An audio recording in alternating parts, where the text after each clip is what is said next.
ಶ್ರೀ ಗುರುಭ್ಯೋ ನಮಃ. ಹರಿ ಓಂ. ಗುರುಬ್ರಹ್ಮ ಗುರುವಿಷ್ಣು ಗುರುದೇವೋ ಮಹೇಶ್ವರಃ ಗುರು ಸಾಕ್ಷಾತ್ ಪರಬ್ರಹ್ಮ ತಸ್ಮೈ ಶ್ರೀ ಗುರುವೇ ನಮಃ. ಗುರವೇ ಸರ್ವಲೋಕಾನಾಂ ವಿಷಜೇ ಭವರೋಗಿನಾಂ ನಿಧಯೇ ಸರ್ವವಿದ್ಯಾನಾಂ ಶ್ರೀ ದಕ್ಷಿಣಾಮೂರ್ತಯೇ ನಮೋ ನಮಃ. ಜ್ಞಾನಾನಂದಮಯಂ ದೇವಂ ನಿರ್ಮಲಂ ಸ್ಫಟಿಕಾಕೃತಿಂ ಆಧಾರಂ ಸರ್ವವಿದ್ಯಾನಾಂ ಹಯಗ್ರೀವಮುಪಾಸ್ಮಹೇ. ರಾಮಾಯ ರಾಮಭದ್ರಾಯ ರಾಮಚಂದ್ರಾಯ ವೇದಸೆ ರಘುನಾಥಾಯ ನಾಥಾಯ ಸೀತಾಯ ಪತಯೇ ನಮಃ. ಜಗತಪಿತರಂ ವಂದೇ ಪಾರ್ವತಿ ಪರಮೇಶ್ವರೌ. ಪ್ರತಿನಿತ್ಯದ ಕಾರ್ಯಕ್ರಮದಂತೆ ಮೊದಲನೇದಾಗಿ ನನ್ನ ಅಜ್ಜಿ ತಾತರವರನ್ನು ಸಂಪೂರ್ಣವಾಗಿ ಶ್ರದ್ಧಾಭಕ್ತಿಯಿಂದ ಪ್ರಾರ್ಥನೆಯನ್ನು ಮಾಡ್ತಾ, ನನ್ನ ಗುರುಸ್ಥಾನದಲ್ಲಿರ್ತಕ್ಕಂಥ ನನ್ನ ತಂದೆಯವರಾಗಿರ್ತಕ್ಕಂಥ ಅನಂತ್ ಗುರುಜಿಯವರ ಪಾದರವಿಂದಗಳಿಗೆ ನಮನವನ್ನು ಮಾಡ್ತಾ, ಮತ್ತು ನನ್ನ ಮಾತೃಶ್ರೀಯವರನ್ನು ಕೂಡ ಸಂಪೂರ್ಣವಾಗಿ ಶ್ರದ್ಧಾಭಕ್ತಿಯಿಂದ ಪ್ರಾರ್ಥನೆಯನ್ನು ಮಾಡ್ತಾ, ಪಾಲ್ಗುಣ ಮಾಸದ ಸೋಮವಾರ ಸೋಮೇಶ್ವರ ಸುಂದರೇಶ್ವರ ಪರಮೇಶ್ವರನನ್ನು ಸಂಪೂರ್ಣವಾಗಿ ಶ್ರದ್ಧಾಭಕ್ತಿಯಿಂದ ಪ್ರಾರ್ಥನೆಯನ್ನು ಮಾಡ್ತಾ, ಬೆಳಗಿನ ಜಾವದ ಶುಭೋದಯದ ಮಹರ್ಷಿವಾಣಿ ನೇರ ಪ್ರಸಾರದ ಕಾರ್ಯಕ್ರಮವನ್ನು ಬಹಳ ಪ್ರೀತಿಯಿಂದ ಪ್ರಾರಂಭವನ್ನು ಮಾಡೋಣ. ತಮ್ಮೆಲ್ಲರಿಗೂ ಕೂಡ ಆಧಾರದ ಸ್ವಾಗತ ಸುಸ್ವಾಗತ. ಸ್ಪೆಷಲ್ ಪಾರ್ಟ್ನರ್ಸ್ ಸೈಕಲ್ ಪ್ಯೂರ್ ಅಗರಬತ್ತಿ. ಪ್ರತಿನಿತ್ಯ ನಿಮ್ಮೆಲ್ಲರ ವಾಸ್ತುಗೃಹದ ಪೂಜಾಗೃಹದಲ್ಲಿ ಬೆಳಗಲಿ ಸೈಕಲ್ ಪ್ಯೂರ್ ಅಗರಬತ್ತಿ. ಹಾಗೂ ಅಮೃತಬಿಂದು ಹೊಟ್ಟೆ ಉರಿ, ಗ್ಯಾಸ್ಟ್ರಿಕ್ಕು, ಆಸಿಡಿಟಿ, ಅಲ್ಸರು, ಹೊಟ್ಟೆಗೆ ಸಂಬಂಧಪಟ್ಟಿರ್ತಕ್ಕಂಥ ಏನೊಂದು ಸಮಸ್ಯೆ ಆದ್ರೂ ಕೂಡ ರಾಮಬಾಣದಂತೆ ಕೆಲಸ ಮಾಡುತ್ತೆ ಅಮೃತಬಿಂದು. 100% ಆಯುರ್ವೇದಿಕ್ ಗಿಡಮೂಲಿಕೆಗಳನ್ನು ಅದರಲ್ಲಿ ಬಳಸಿರ್ತಕ್ಕಂಥದ್ದಿದೆ. ಅದರಲ್ಲೂ ಇತ್ತೀಚಿನ ದಿನಮಾನಗಳಲ್ಲಿ ಹರಿದಾಡ್ತಾ ಇರತಕ್ಕಂಥ ಎಲ್ಲ ರೀತಿ ಇರತಕ್ಕಂಥ ಸಾಂಕ್ರಾಮಿಕ ರೋಗಗಳಿಂದ ಪಾರಾಗಲು ಮತ್ತು ದೇಹದಲ್ಲಿರ್ತಕ್ಕಂಥ ರೋಗ ನಿರೋಧಕ ಶಕ್ತಿಯನ್ನು ಹೆಚ್ಚಿಸಿಕೊಳ್ಳಲು ತಪ್ಪದೇ ಬಳಸಿ ಅಮೃತಬಿಂದು. ಮತ್ತು ಅತಿ ಕಿರಿಯ ವಯಸ್ಸಿನಿಂದ ಅತಿ ಹಿರಿಯ ವಯಸ್ಸಿನವರೆಗೂ ಕೂಡ ಸಾಕಷ್ಟು ಜನ ಈ ಒಂದು ಸಕ್ಕರೆ ಕಾಯಿಲೆಯ ಸಮಸ್ಯೆಯಲ್ಲಿ ನರಳುತ್ತಾನೆ ಇದ್ದಾರೆ. ಅತಿಯಾದ ಮೂತ್ರ ವಿಸರ್ಜನೆಗೆ ಒಳಗಾಗ್ತಕ್ಕಂಥದ್ದು, ಮೂತ್ರ ವಿಸರ್ಜನೆಯನ್ನು ಮಾಡಬೇಕಾದ್ರೆ ಉರಿ ಬರ್ತಕ್ಕಂಥದ್ದು, ಕೈಕಾಲುಗಳು ಉರಿ ಬರ್ತಕ್ಕಂಥದ್ದು, ಜಾಯಿಂಟ್ಸ್ ಪೇನ್ ಬರ್ತಕ್ಕಂಥದ್ದು, ಅತಿಯಾದ ದಾಹ ಆಗ್ತಕ್ಕಂಥದ್ದು, ಆಯಾಸಕ್ಕೊಳಗಾಗ್ತಕ್ಕಂಥದ್ದು, ಇವೆಲ್ಲವೂ ಕೂಡ ಈ ಒಂದು ಸಕ್ಕರೆ ಕಾಯಿಲೆಯ ಅಡಿ ಬರ್ತಕ್ಕಂಥ ಸಮಸ್ಯೆಗಳು ಅಂತಲೇ ಹೇಳ್ಬೋದು. ಇಂತಹ ಸಮಸ್ಯೆಗಳಿಗೆ ಕೇವಲ 10 ದಿನಗಳಲ್ಲಿ ದೇಹಕ್ಕೆ ಒಂದು ಚೂರ್ನೂ ಕೂಡ ಸೈಡ್ ಎಫೆಕ್ಟ್ಸ್ ಇಲ್ಲದಿರ ರಾಮಬಾಣದಂತೆ ಕೆಲಸ ಮಾಡುತ್ತೆ ಮಧುಮೇಹ ನಿವಾರಣ್. ಯಾಕೆ ಅಂತಂದರೆ 100% ಆಯುರ್ವೇದಿಕ್ ಗಿಡಮೂಲಿಕೆಗಳನ್ನು ಇದರಲ್ಲೂ ಕೂಡ ಬಳಸಿರ್ತಕ್ಕಂಥದ್ದು. ಅಪ್ಪಟ ಆಯುರ್ವೇದವಾಗಿರ್ತಕ್ಕಂಥ ಔಷಧಿ ಅಂತಂದರೆ ಅದು ನಮ್ಮ ಮಧುಮೇಹ ನಿವಾರಣ್ ಅಂತಲೇ ಹೇಳ್ಬೋದು. ಹಾಗಾಗಿ ನಿಮ್ಮ ಮನೆಯ ಸಮೀಪ ಇರತಕ್ಕಂಥ ಎಲ್ಲ ಮೆಡಿಕಲ್ ಸ್ಟೋರ್ನಲ್ಲೂ ಕೂಡ A&J ಹೆಲ್ತ್ ಕೇರ್ಗೆ ಸಂಬಂಧಪಟ್ಟಿರ್ತಕ್ಕಂಥ ಎಲ್ಲ ಆಯುರ್ವೇದಿಕ್ ಉತ್ಪನ್ನಗಳು ಕೂಡ ಲಭ್ಯವಿದೆ. ಹಾಗಾಗಿ ತಪ್ಪದೇ ಬಳಸಿ ಮಧುಮೇಹ ನಿವಾರಣ್. ಇನ್ನು ಉದಯಂ ಧೋತೀಸ್ ಆ್ಯಂಡ್ ಶರ್ಟ್ಸ್. ಇನ್ನು ಬಹಳ ವಿಶೇಷವಾಗಿ ಇವತ್ತಿನ ದಿವಸ ಪಾಲ್ಗುಣ ಮಾಸ. ನೋಡಿ, ಇಷ್ಟು ದಿನ ಮಾಘ ಮಾಸ ಅಂತಲೇ ಇದ್ವಿ. ಇನ್ನು ಇವತ್ತಿನಿಂದ ಪಾಲ್ಗುಣ ಮಾಸ ಪ್ರಾರಂಭ ಆಗೋಗಿದೆ. ಪಾಲ್ಗುಣ ಮಾಸದಲ್ಲೂ ಕೂಡ ಬಹಳ ವಿಶೇಷವಾಗಿರ್ತಕ್ಕಂಥ ಒಂದಿಷ್ಟು ಮುಹೂರ್ತಗಳು ಇದ್ದಾವೆ. ಈ ಒಂದು ಮಾಘ ಮಾಸ ಪಾಲ್ಗುಣ ಮಾಸದಲ್ಲೂ ಕೂಡ ಒಂದಿಷ್ಟು ಶುಭ ಕಾರ್ಯಗಳಿಗೆ ಅವಕಾಶಗಳುಂಟು. ಆದರೆ ಮಾಘ ಮಾಸಕ್ಕಿರ್ತಕ್ಕಂಥ ವೈಶಿಷ್ಟ್ಯತೆಗಳೇ ಬೇರೆ, ಪಾಲ್ಗುಣ ಮಾಸಕ್ಕಿರ್ತಕ್ಕಂಥ ವೈಶಿಷ್ಟ್ಯತೆಗಳೇ ಬೇರೆ. ಹಾಗಾಗಿ ಪಾಲ್ಗುಣ ಮಾಸ, ಈ ಮಾಸದಲ್ಲಿ ಯಾರೆಲ್ಲ ಶುಭ ಕಾರ್ಯಗಳನ್ನು ನೆರವೇರಿಸ್ಕೊಳ್ಬೇಕಂತಿದ್ದೀರೋ ತಮ್ಮೆಲ್ಲರಿಗೂ ಕೂಡ ಒಳ್ಳೆಯದಾಗಲಿ. ಯಾರೆಲ್ಲ ಯಾವುದಾದ್ರೂ ಒಂದು ಒಳ್ಳೆ ವಿಚಾರವಾಗಿ ಮುನ್ನುಡಿ ಹಾಡಬೇಕಂತಿರ್ತಕ್ಕಂಥವ್ರಿಗೆ ತಮ್ಮೆಲ್ಲರಿಗೂ ಕೂಡ ಒಳ್ಳೆಯದಾಗಲಿ. ಜೀವನದಲ್ಲಿ ಬಹಳ ವಿಶೇಷವಾಗಿರ್ತಕ್ಕಂಥ ಹೆಜ್ಜೆಯನ್ನು ಹಾಕ್ತಕ್ಕಂಥವ್ರಾಗಲಿ, ಉದ್ಯೋಗ, ವ್ಯಾಪಾರ, ವ್ಯವಹಾರ ಇದೆಲ್ಲದರಲ್ಲೂ ಕೂಡ ಒಂದು ಮುಂದಿನ ಹಂತಕ್ಕೆ ಹೋಗ್ತಕ್ಕಂಥವ್ರು ತಮ್ಮೆಲ್ಲರಿಗೂ ಕೂಡ ಭಗವಂತ ಒಳ್ಳೇದು ಮಾಡಲಿ. ಯಾರೆಲ್ಲ ಇನ್ನು ನಿರುದ್ಯೋಗಿಗಳಾಗಿ ಹಾಗೆ ಕೂತು ಜಾಗದಲ್ಲಿ ಕೂತಿದ್ದೀರೋ, ಆಸಕ್ತಿ ಉಳ್ಳಂತಹವರು, ಆಸಕ್ತಿ ಇಲ್ಲದೆ ಇರತಕ್ಕಂಥವ್ರು ತಮ್ಮೆಲ್ಲರಿಗೂ ಕೂಡ ನಾನು ಒಂದು ವಿಚಾರ ಅಂತ ಹೇಳ್ತೀನಿ. ಈ ಪಾಲ್ಗುಣ ಮಾಸವೂ ಕೂಡ ಬಹಳ ವಿಶೇಷವಾಗಿರ್ತಕ್ಕಂಥದ್ದಿದೆ. ನೀವು ಅಂದ್ಕೊಂಡಿರ್ತಕ್ಕಂಥ ಎಲ್ಲ ಕೆಲಸಗಳನ್ನು ಕೂಡ ಕಾರ್ಯಸಿದ್ಧಿಪಡಿಸ್ಕೊಳ್ಬೋದು. ಹಾಗಾಗಿ ಈ ಮಾಸವೂ ಕೂಡ ಬಹಳ ಅನುಕೂಲವಾಗಿರ್ತಕ್ಕಂಥದ್ದೇ. ಹಾಗಾಗಿ ತಾವು ಏನೆಲ್ಲ ಕೆಲಸಗಳನ್ನು ಕಾರ್ಯಸಿದ್ಧಿಪಡಿಸ್ಕೊಳ್ಬೇಕು ಅಂತಿದ್ದೀರೋ ತಾವೆಲ್ಲರೂ ಕೂಡ ಪಡಿಸ್ಕೊಳ್ಳಿ. ಪರಮೇಶ್ವರನ ಅನುಗ್ರಹ ನಿಮಗಿರಲಿ, ಬ್ರಹ್ಮ ವಿಷ್ಣು ಮಹೇಶ್ವರರ ಅನುಗ್ರಹ ಸದಾಕಾಲ ನಿಮಗಿರಲಿ. ನೀವು ನಂಬಿರ್ತಕ್ಕಂಥ ನಿಮ್ಮ ದೈವವನ್ನು ತಾವು ಕೈ ಬಿಡ್ತಕ್ಕಂಥದ್ದು ಬೇಡ, ಭಗವಂತನೂ ಕೂಡ ನಿಮ್ಮ ಕೈ ಬಿಡ್ತಕ್ಕಂಥದ್ದಲ್ಲ. ಯಾಕೆ ಅಂತಂದರೆ ಯಾರು ಭಗವಂತನನ್ನು ನಂಬುತ್ತಾರೋ, ಭಗವಂತನ ಮೇಲೆ ಅಪಾರವಾದ ಭಕ್ತಿಯನ್ನು ಇಟ್ಕೊಂಡಿರ್ತಾರೋ ಅವರಿಗೆ ಪ್ರಾರಂಭದ ಹಂತದಲ್ಲಿ ಕಷ್ಟಗಳೇ, ನೋವೇ. ಭಗವಂತ ಏನಕ್ಕೆ ಆ ಕಷ್ಟಗಳನ್ನು ನೋವನ್ನು ಕೊಡ್ತಾನೆ ಅಂತಂದರೆ ಪ್ರಾರಂಭದ ಹಂತದಲ್ಲಿ ನಮ್ಮನ್ನು ನಾವು ಸರಿಯಾದ ರೀತಿಯಲ್ಲಿ ಜವಾಬ್ದಾರಿಯನ್ನು ನಾವು ತಗೊಳ್ಬೇಕು. ಈಗ ನಾವು ಏನು ನೋವನ್ನು ಅನುಭವಿಸ್ತೀವಿ, ಈಗ ತಾವೆಲ್ಲರೂ ಕೂಡ ಒಂದು ವಿಚಾರವಾಗಿ ಅಂದ್ಕೊಂಡಿರ್ಬೋದು, ಒಂದಷ್ಟು ಜನ ಹೇಳ್ತಾರೆ ನಾನು ಭಗವಂತನಿಗೆ ಅಷ್ಟೆಲ್ಲ ಪೂಜಾನುಷ್ಠಾನ ಮಾಡ್ತೀನಿ, ಅಷ್ಟು ಶ್ರದ್ಧಾಭಕ್ತಿಯಿಂದ ನಾನು ಆಚರಣೆಯನ್ನು ಮಾಡ್ತೀನಿ, ಭಗವಂತನನ್ನು ನಾನು ನಂಬಿದ್ದೇನೆ, ನಾನು ಭಗವಂತನ ಜಾಸ್ತಿ ಪ್ರೀತಿ ಮಾಡ್ತೀನಿ, ಅಷ್ಟೆಲ್ಲ ಪೂಜೆ ಪುನಸ್ಕಾರಗಳನ್ನು ಮಾಡ್ತೀನಿ, ಆದರೆ ಭಗವಂತ ನನ್ನ ಕಡೆ ಕಣ್ಣೇ ಬಿಟ್ಟು ನೋಡ್ತಾ ಇಲ್ಲ. ಯಾರೆಲ್ಲ ಇವತ್ತಿನ ದಿವಸ ಭಗವಂತನನ್ನು ಎಲ್ಲೋ ಒಂದು ಕಡೆ ಕಡೆಗಣಿಸ್ತಕ್ಕಂಥವ್ರು, ಭಗವಂತನನ್ನು ನಂಬದೇ ಇರತಕ್ಕಂಥವ್ರು ಅವ್ರ ಜೀವನದಲ್ಲಿ ತುಂಬ ಮುಂದೆ ಬರ್ತಾ ಇದ್ದಾರೆ. ನಾನು ಶ್ರಮಿಸ್ತಾ ಇದ್ದೇನೆ, ನನ್ನ ಶ್ರಮಕ್ಕೆ ತಕ್ಕ ಪ್ರತಿಫಲ ಇಲ್ಲ, ಸುಮ್ಮನೆ ಕೂತ್ಕೊಂಡಿರ್ತಕ್ಕಂಥವ್ರು ಇವತ್ತಿನ ದಿವಸ ಎಲ್ಲೋ ಇದ್ದಾರೆ ಅನ್ನುವ ಒಂದು ನೋವನ್ನು ಸಾಕಷ್ಟು ಜನ ವ್ಯಕ್ತಪಡಿಸ್ತಾ ಇರ್ತೀರಿ. ಆದರೆ ಒಂದಂತೂ ಹೇಳ್ತೇನೆ, ತಾವು ಆ ನೋವನ್ನು ನೋಡಿ ಮನಸ್ಸು ಅಂತಂದಮೇಲೆ ಇಂತಹ ವಿಚಾರಗಳು ಮನಸ್ಸಿಗೆ ಬಾಧಿಸ್ತಕ್ಕಂಥದ್ದೇ. ಆದರೆ ಒಂದು ವಿಚಾರ ತಾವೆಲ್ಲರೂ ಕೂಡ ಗಮನದಲ್ಲಿಟ್ಕೊಳ್ಳಿ, ಈ ಒಂದು ಮಾತನ್ನು ತಾವು ಯಾವತ್ತೂ ಕೂಡ ಮನಸ್ಸಿಂದ ತೆಗೆದುಹಾಕ್ತಕ್ಕಂಥದ್ದೇ ಬೇಡ. ಇದೊಂದು ವಿಚಾರವನ್ನು ಮನಸ್ಸಲ್ಲಿಟ್ಕೊಂಡು ತಾವು ಮುಂದುವರಿತಾನೆ ಇರಬೇಕು. ಏನಪ್ಪ ಅಂತಂದರೆ, ಬಹಳ ವಿಶೇಷವಾಗಿರ್ತಕ್ಕಂಥ ಒಂದು ವಿಚಾರ, ಯಾರು ಭಗವಂತನನ್ನು ನಂಬ್ತಾರೋ ಭಗವಂತ ಅವ್ರು ಕೈ ಬಿಡೋದಿಲ್ಲ. ಇದಕ್ಕೆ ನಿದರ್ಶನ ಏನಪ್ಪ ಅಂತಂದರೆ, ಯಾರು ಭಗವಂತನನ್ನು ನಂಬ್ತಿರಲ್ಲ, ಪ್ರಾರಂಭದ ಹಂತದಲ್ಲೇ ನೋವೇ, ಕಣ್ಣೀರು ಹಾಕಿಸ್ತಾನೆ ಭಗವಂತ. ಆ ನೋವು ಏನು ಅನ್ನೋದ್ರ ಬಗ್ಗೆ ಒಂದು ಅರಿವನ್ನು ಮೂಡಿಸ್ತಾನೆ ಭಗವಂತ. ಆ ನೋವು ಅನ್ನೋದ್ರ ಬಗ್ಗೆ ಯಾವ ರೀತಿ ಇರುತ್ತೆ, ಆ ಕ್ಷಣ ತಾವು ಯಾವ ರೀತಿ ಅದರಿಂದ ಪಾರಾಗ್ಬೋದು, ಬಚಾವಾಗ್ಬೋದು ಅನ್ನೋದಕ್ಕೆ ತಮ್ಮೆಲ್ಲರಿಗೂ ಕೂಡ ಒಂದು ವಿಶೇಷವಾದ ಉದಾಹರಣೆಯನ್ನು ಕೊಡ್ತಾನೆ, ಒಂದು ಅನುಭವವನ್ನು ಕೊಡ್ತಾನೆ ಪ್ರಾರಂಭದ ಹಂತದಲ್ಲಿ. ಯಾಕೆ ಅಂತಂದರೆ, ಒಂದು ಸತಿ ತಾವು ಒಂದು ಹಂತದ ಮೆಟ್ಲನ್ನು ಹತ್ತದ ಮೇಲೆ ಮತ್ತೆ ನಿಮಗೆ ಇಂತಹ ಸಂಕಷ್ಟಗಳು ಎದುರಾಗ್ತಾನೆ ಇರ್ತವೆ. ಆಗ ಆ ಸಂಕಷ್ಟಗಳಿಗೆ ತಾವು ಯಾವ ಕಾರಣಕ್ಕೂ ಕೂಡ ಕುಗ್ಗಬಾರ್ದು ಎಂಬತಕ್ಕಂಥ ಒಂದು ಭಾವನೆಯಿಂದ ಈಗಲಿಂದನೇ ನಿಮ್ಗೆ ಆಗಬೇಕಾಗಿರ್ತಕ್ಕಂಥ ಅನುಭವಗಳೆಲ್ಲವನ್ನೂ ಕೂಡ ಮಾಡಿಸಿ, ಅದಾದ ಮೇಲೆ ಒಂದು ದಿವಸ ನಿಮ್ಗೆ ಅನುಭವಗಳನ್ನು ಮಾಡಿಸ್ತಾ ಇದ್ದಾನೆ ಅಂತ ಕಾರಣಕ್ಕೆ ಭಗವಂತ ನಿಮ್ಮ ಕೈ ಬಿಟ್ಟಿದ್ದಾನೆ ಅಂತಲ್ಲ, ನಿಮ್ಮ ಜೊತೆಯಲ್ಲೇ ಇದ್ದಾನೆ ಭಗವಂತ. ಆದರೆ ಅನುಭವವನ್ನು ಮಾಡಿಸ್ತಾ ಇರ್ತಾನೆ. ಆ ಅನುಭವನ್ನೆಲ್ಲವನ್ನೂ ಕೂಡ ಮಾಡಿಸ್ತಾ ನಿಮ್ಮ ಕೈ ಹಿಡಿದು ಕರ್ಕೊಂಡೋಗಿ ಒಂದು ದಿವಸ ಒಂದು ಹಂತಕ್ಕೆ ಬಿಡ್ತಾನೆ ಭಗವಂತ. ಆ ಹಂತದಲ್ಲಿ ನಿಮಗೇನೇ ಸಮಸ್ಯೆಗಳು ಬರಲಿ, ಏನೇ ಸಂಕಷ್ಟಗಳೆದುರಾಗಲಿ, ಅದೆಲ್ಲವನ್ನೂ ಕೂಡ ತಾವು ಧೈರ್ಯವಾಗಿ ನಿಂತು ಎದುರಿಸಬೇಕಾಗಿರ್ತಕ್ಕಂಥ ಶಕ್ತಿಯನ್ನು ಭಗವಂತ ನಮಗೆ ಅನುಗ್ರಹಿಸ್ತಾ ಇರ್ತಾನೆ ಹೊರತಾಗಿ ಭಗವಂತ ನಮ್ಮ ಕೈ ಬಿಟ್ಟಿದ್ದಾನೆ ಅಂತಲ್ಲ. ಹಾಗಾದರೆ ಗುರುಗಳೇ, ಇವಾಗ ಚೆನ್ನಾಗಿರ್ತಕ್ಕಂಥವ್ರ ಬಗ್ಗೆ ನೀವೇನು ಹೇಳ್ತೀರಾ? ಅವರೆಲ್ಲರೂ ಕಷ್ಟನೇ ಅನುಭವಿಸಿಲ್ವಲ್ಲ, ಭಗವಂತ ಅವ್ರಿಗೆ ಅನುಭವ ಕೊಟ್ಟಿಲ್ವಲ್ಲ? ಅವ್ರು ಭಗವಂತನ ನಂಬದೇ ಇರ್ತಕ್ಕಂಥವ್ರು. ಯಾರು ಭಗವಂತನನ್ನು ನಂಬೋದಿಲ್ಲ, ಯಾರು ಸುಮ್ಮನೆ ಅವ್ರ ಪಾಡಿಗೆ ಅವ್ರ ಜೀವನನ ನಡೆಸ್ಕೊಂಡು ಹೋಗ್ತಾ ಇರ್ತಾರೆ, ಲಂಗು ಲಗಾಮಿಲ್ದೇ ಇರೋ ರೀತಿ ಅವ್ರ ಪಾಡಿಗೆ ಅವ್ರು ನಡ್ಕೊಂಡು ಹೋಗ್ತಾ ಇರ್ತಾರೆ, ಭಗವಂತ ಪ್ರಾರಂಭದಲ್ಲಿ ಎಲ್ಲ ಕೊಡ್ತಾನೆ, ಅಷ್ಟೈಶ್ವರ್ಯಗಳನ್ನು ಕೊಡ್ತಾರೆ, ಆಮೇಲೆ ಸಮಸ್ಯೆಗಳನ್ನು ಕೊಡ್ತಾರೆ. ಆದರೆ ಆ ಸಮಸ್ಯೆಗಳನ್ನು ಅನುಭವಿಸ್ತಕ್ಕಂಥದ್ದಾಗಲಿ, ಆ ಸಮಸ್ಯೆಗಳನ್ನು ಅನುಕರಿಸ್ತಕ್ಕಂಥದ್ದಾಗಲಿ, ಆ ಕ್ಷಣದ ಅನುಭವ ಅವ್ರಿಗೆ ಇರೋದಿಲ್ವಲ್ಲ, ಒಂದು ಸೆಕೆಂಡ್ ಫಟ್ ಅಂತ ಕೂತ್ಕೊಂಡ್ಬಿಡ್ತಾರೆ ಕೆಳಗಡೆ, ಮತ್ತೆ ಮೇಲೆ ಎದ್ದು ಬರಲಿಕ್ಕೆ ಆಗೋದಿಲ್ಲ.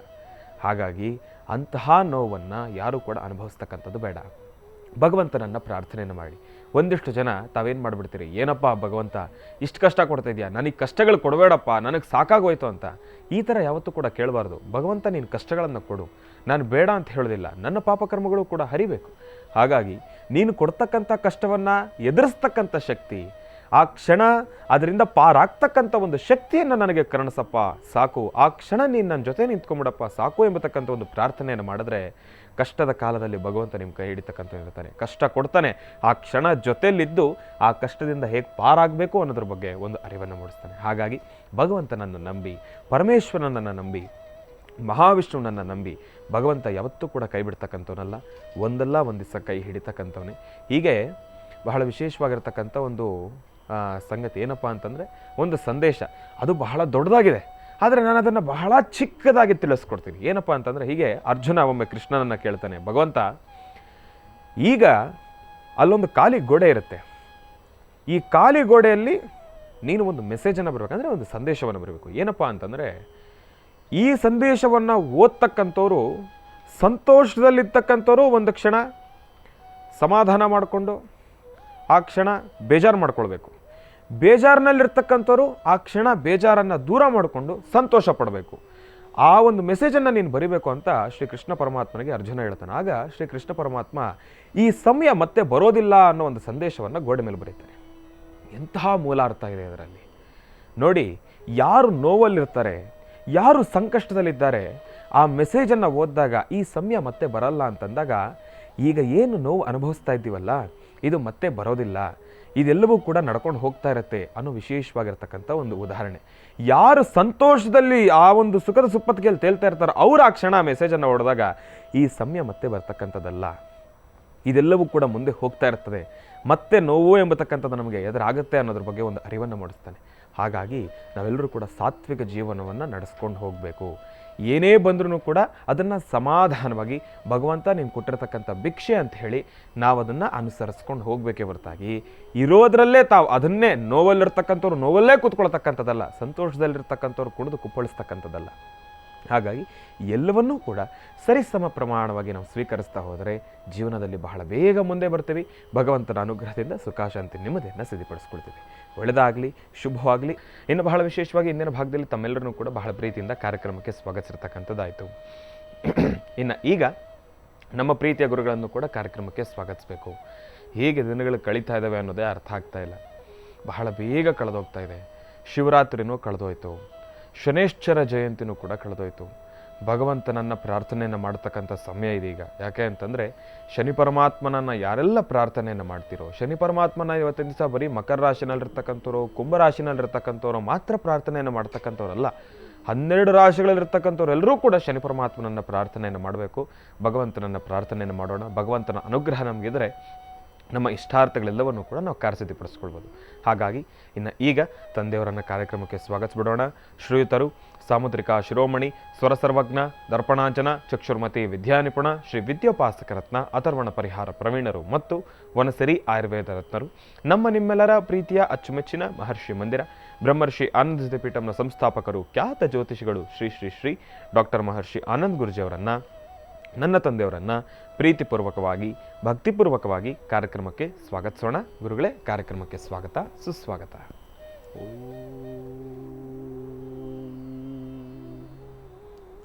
ನಮಸ್ತೆ ಅಸ್ತು ಭಗವನ್ ವಿಶ್ವೇಶ್ವರಾಯ ಮಹಾದೇವಾಯ ತ್ರ್ಯಂಬಕಾಯ ತ್ರಿಪುರಾಂತಕಾಯ ತ್ರಿಕಾಗ್ನಿಕಾಲಾಯ ಕಾಲಾಗ್ನಿರುದ್ರಾಯ ನೀಲಕಂಠಾಯ ಮೃತ್ಯುಂಜಯಾಯ ಸರ್ವೇಶ್ವರಾಯ ಸದಾಶಿವಾಯ ಶ್ರೀಮನ್ಮಹಾದೇವಾಯ ನಮಃ. ಅಘೋರೇಭ್ಯೋ ದಘೋರೇಭ್ಯೋ ಘೋರಘೋರತರೇಭ್ಯಃ ಸರ್ವೇಭ್ಯಃ ಸರ್ವಸರ್ವೇಭ್ಯೋ ನಮಸ್ತೆ ಅಸ್ತು ರುದ್ರರೂಪೇಭ್ಯಃ ತತ್ಪುರುಷಾಯ ವಿದ್ಮಹೇ ಮಹಾದೇವಾಯ ಧೀಮಹಿ ತನ್ನೋ ರುದ್ರ ಪ್ರಚೋದಯಾತ್. ಈಶಾನ ಸರ್ವವಿದ್ಯಾನಾಂ ಈಶ್ವರ ಸರ್ವಭೂತಾನಾಂ ಬ್ರಹ್ಮಾಧಿಪತಿ ಬ್ರಹ್ಮಣೋಧಿಪತಿ ಬ್ರಹ್ಮ ಶಿವೋ ಮೇ ಹಸ್ತು ಸದಾಶಿವೋ. ಓಂ ಸಾಂಬ ಸದಾಶಿವಾಯ ನಮಃ. ಓಂ ಗಿರಿಜಾಶಂಕರಾಯ ನಮಃ. ಓಂ ಗೌರೀಶಂಕರಾಯ ನಮಃ. ಓಂ ನಂಜುಂಡೇಶ್ವರಾಯ ನಮಃ.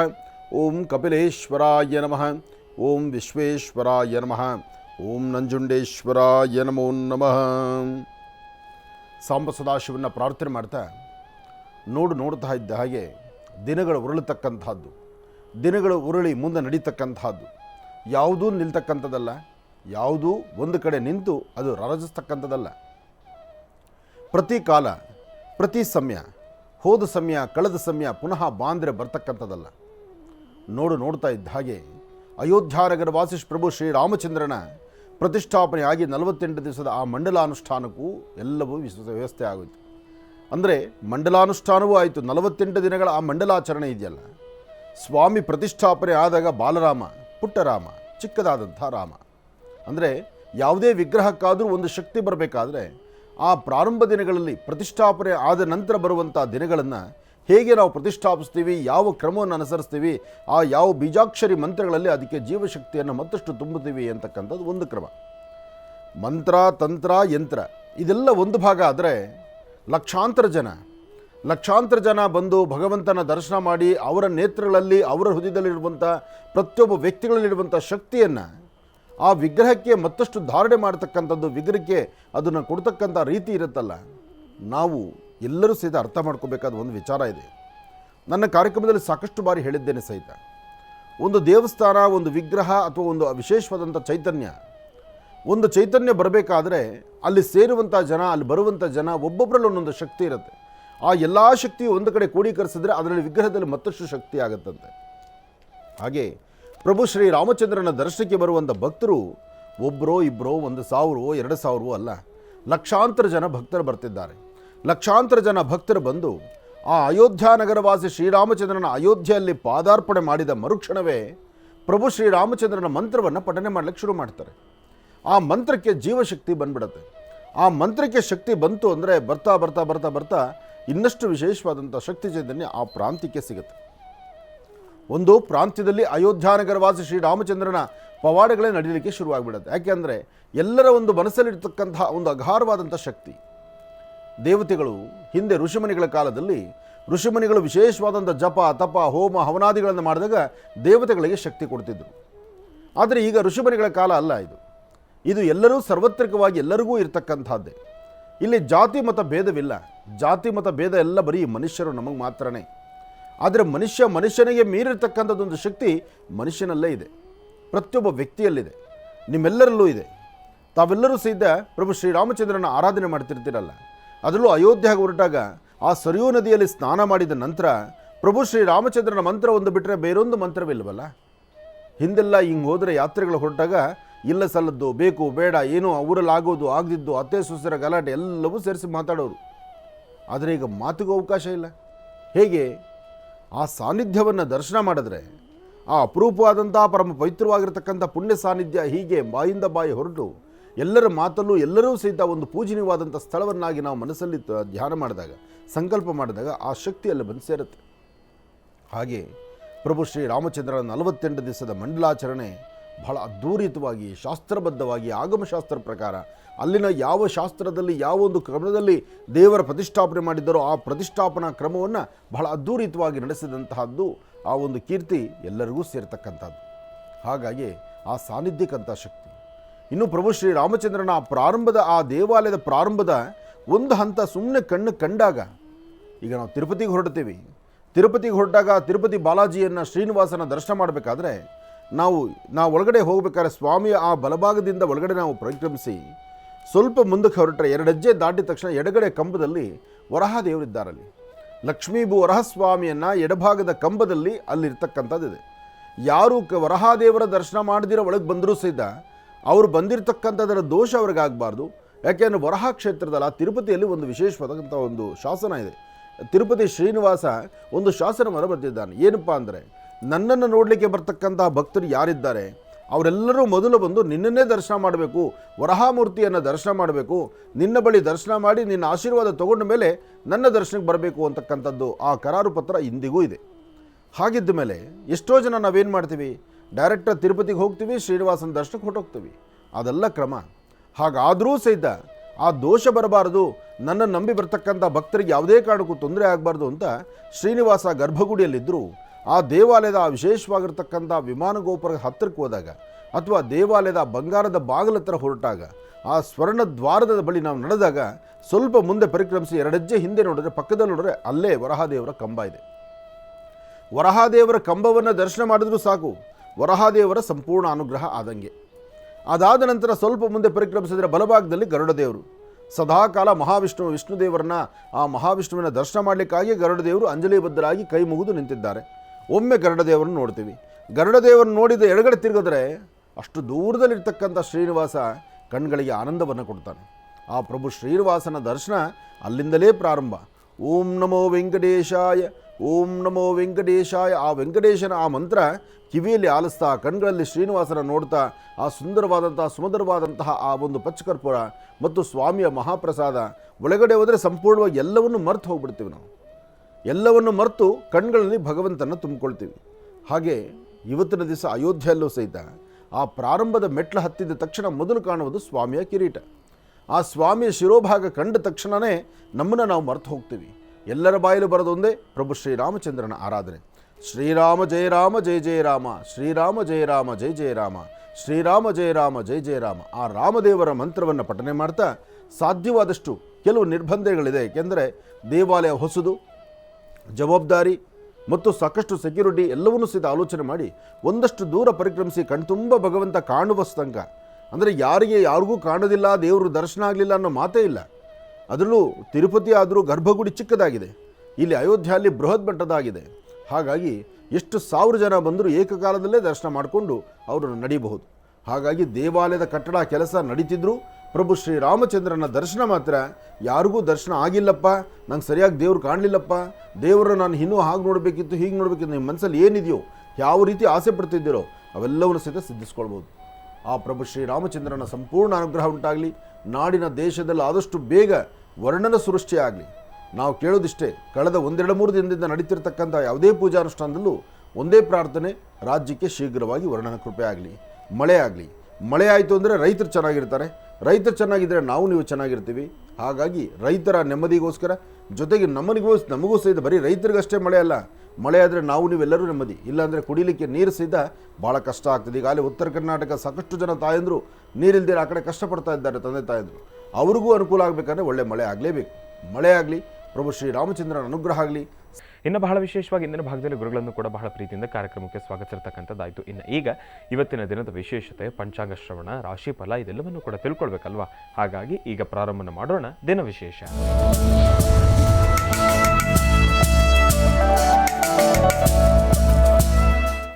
ಗುರುಗಳೇ, ಇವತ್ತಿನ ದಿನದ ವಿಶೇಷತೆ ಹಾಗೂ ಪಂಚಾಂಗ ಶ್ರವಣ. ಖಂಡಿತ.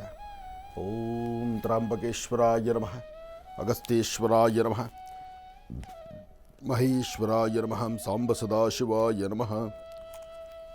ಏಕದಂತಾಯ ವಿದ್ಮಹೇ ವಕ್ರತುಂಡಾಯ ಧೀಮಹಿ ತನ್ನೋ ದಂತಿ ಪ್ರಚೋದಯಾತ್. ನಮೋ ರಾತಪದಯೇ ನಮೋ ಗಣಪತಯೇ ನಮಃ ಪ್ರಮದಪದಯೇ ನಮಸ್ತೆ ಸ್ತುಲಂಬೋದರಾಯ ಏಕದಂತಾಯ ಸರ್ವವಿಘ್ನವಿನಾಶನೇ ನಮಸ್ತೆ ಶ್ರೀಸದಾಯ ಶ್ರೀವರದಮೂರ್ತಯೇ ನಮೋ ನಮಃ. ಶ್ರೀ ಶೋಭಕೃತ್ನಾಮ ಸಂವತ್ಸರೆ ಉತ್ತರಾಯಣಿ ಶಿಶಿಋತು ಪಾಲ್ಗುಣ ಮಾಸ ಶುಕ್ಲಪಕ್ಷ 11/3/2024 ಸೋಮವಾರ ಪ್ರತಿ. ಇವತ್ತು ಉತ್ತರಾಭಾದ್ರ ನಕ್ಷತ್ರ.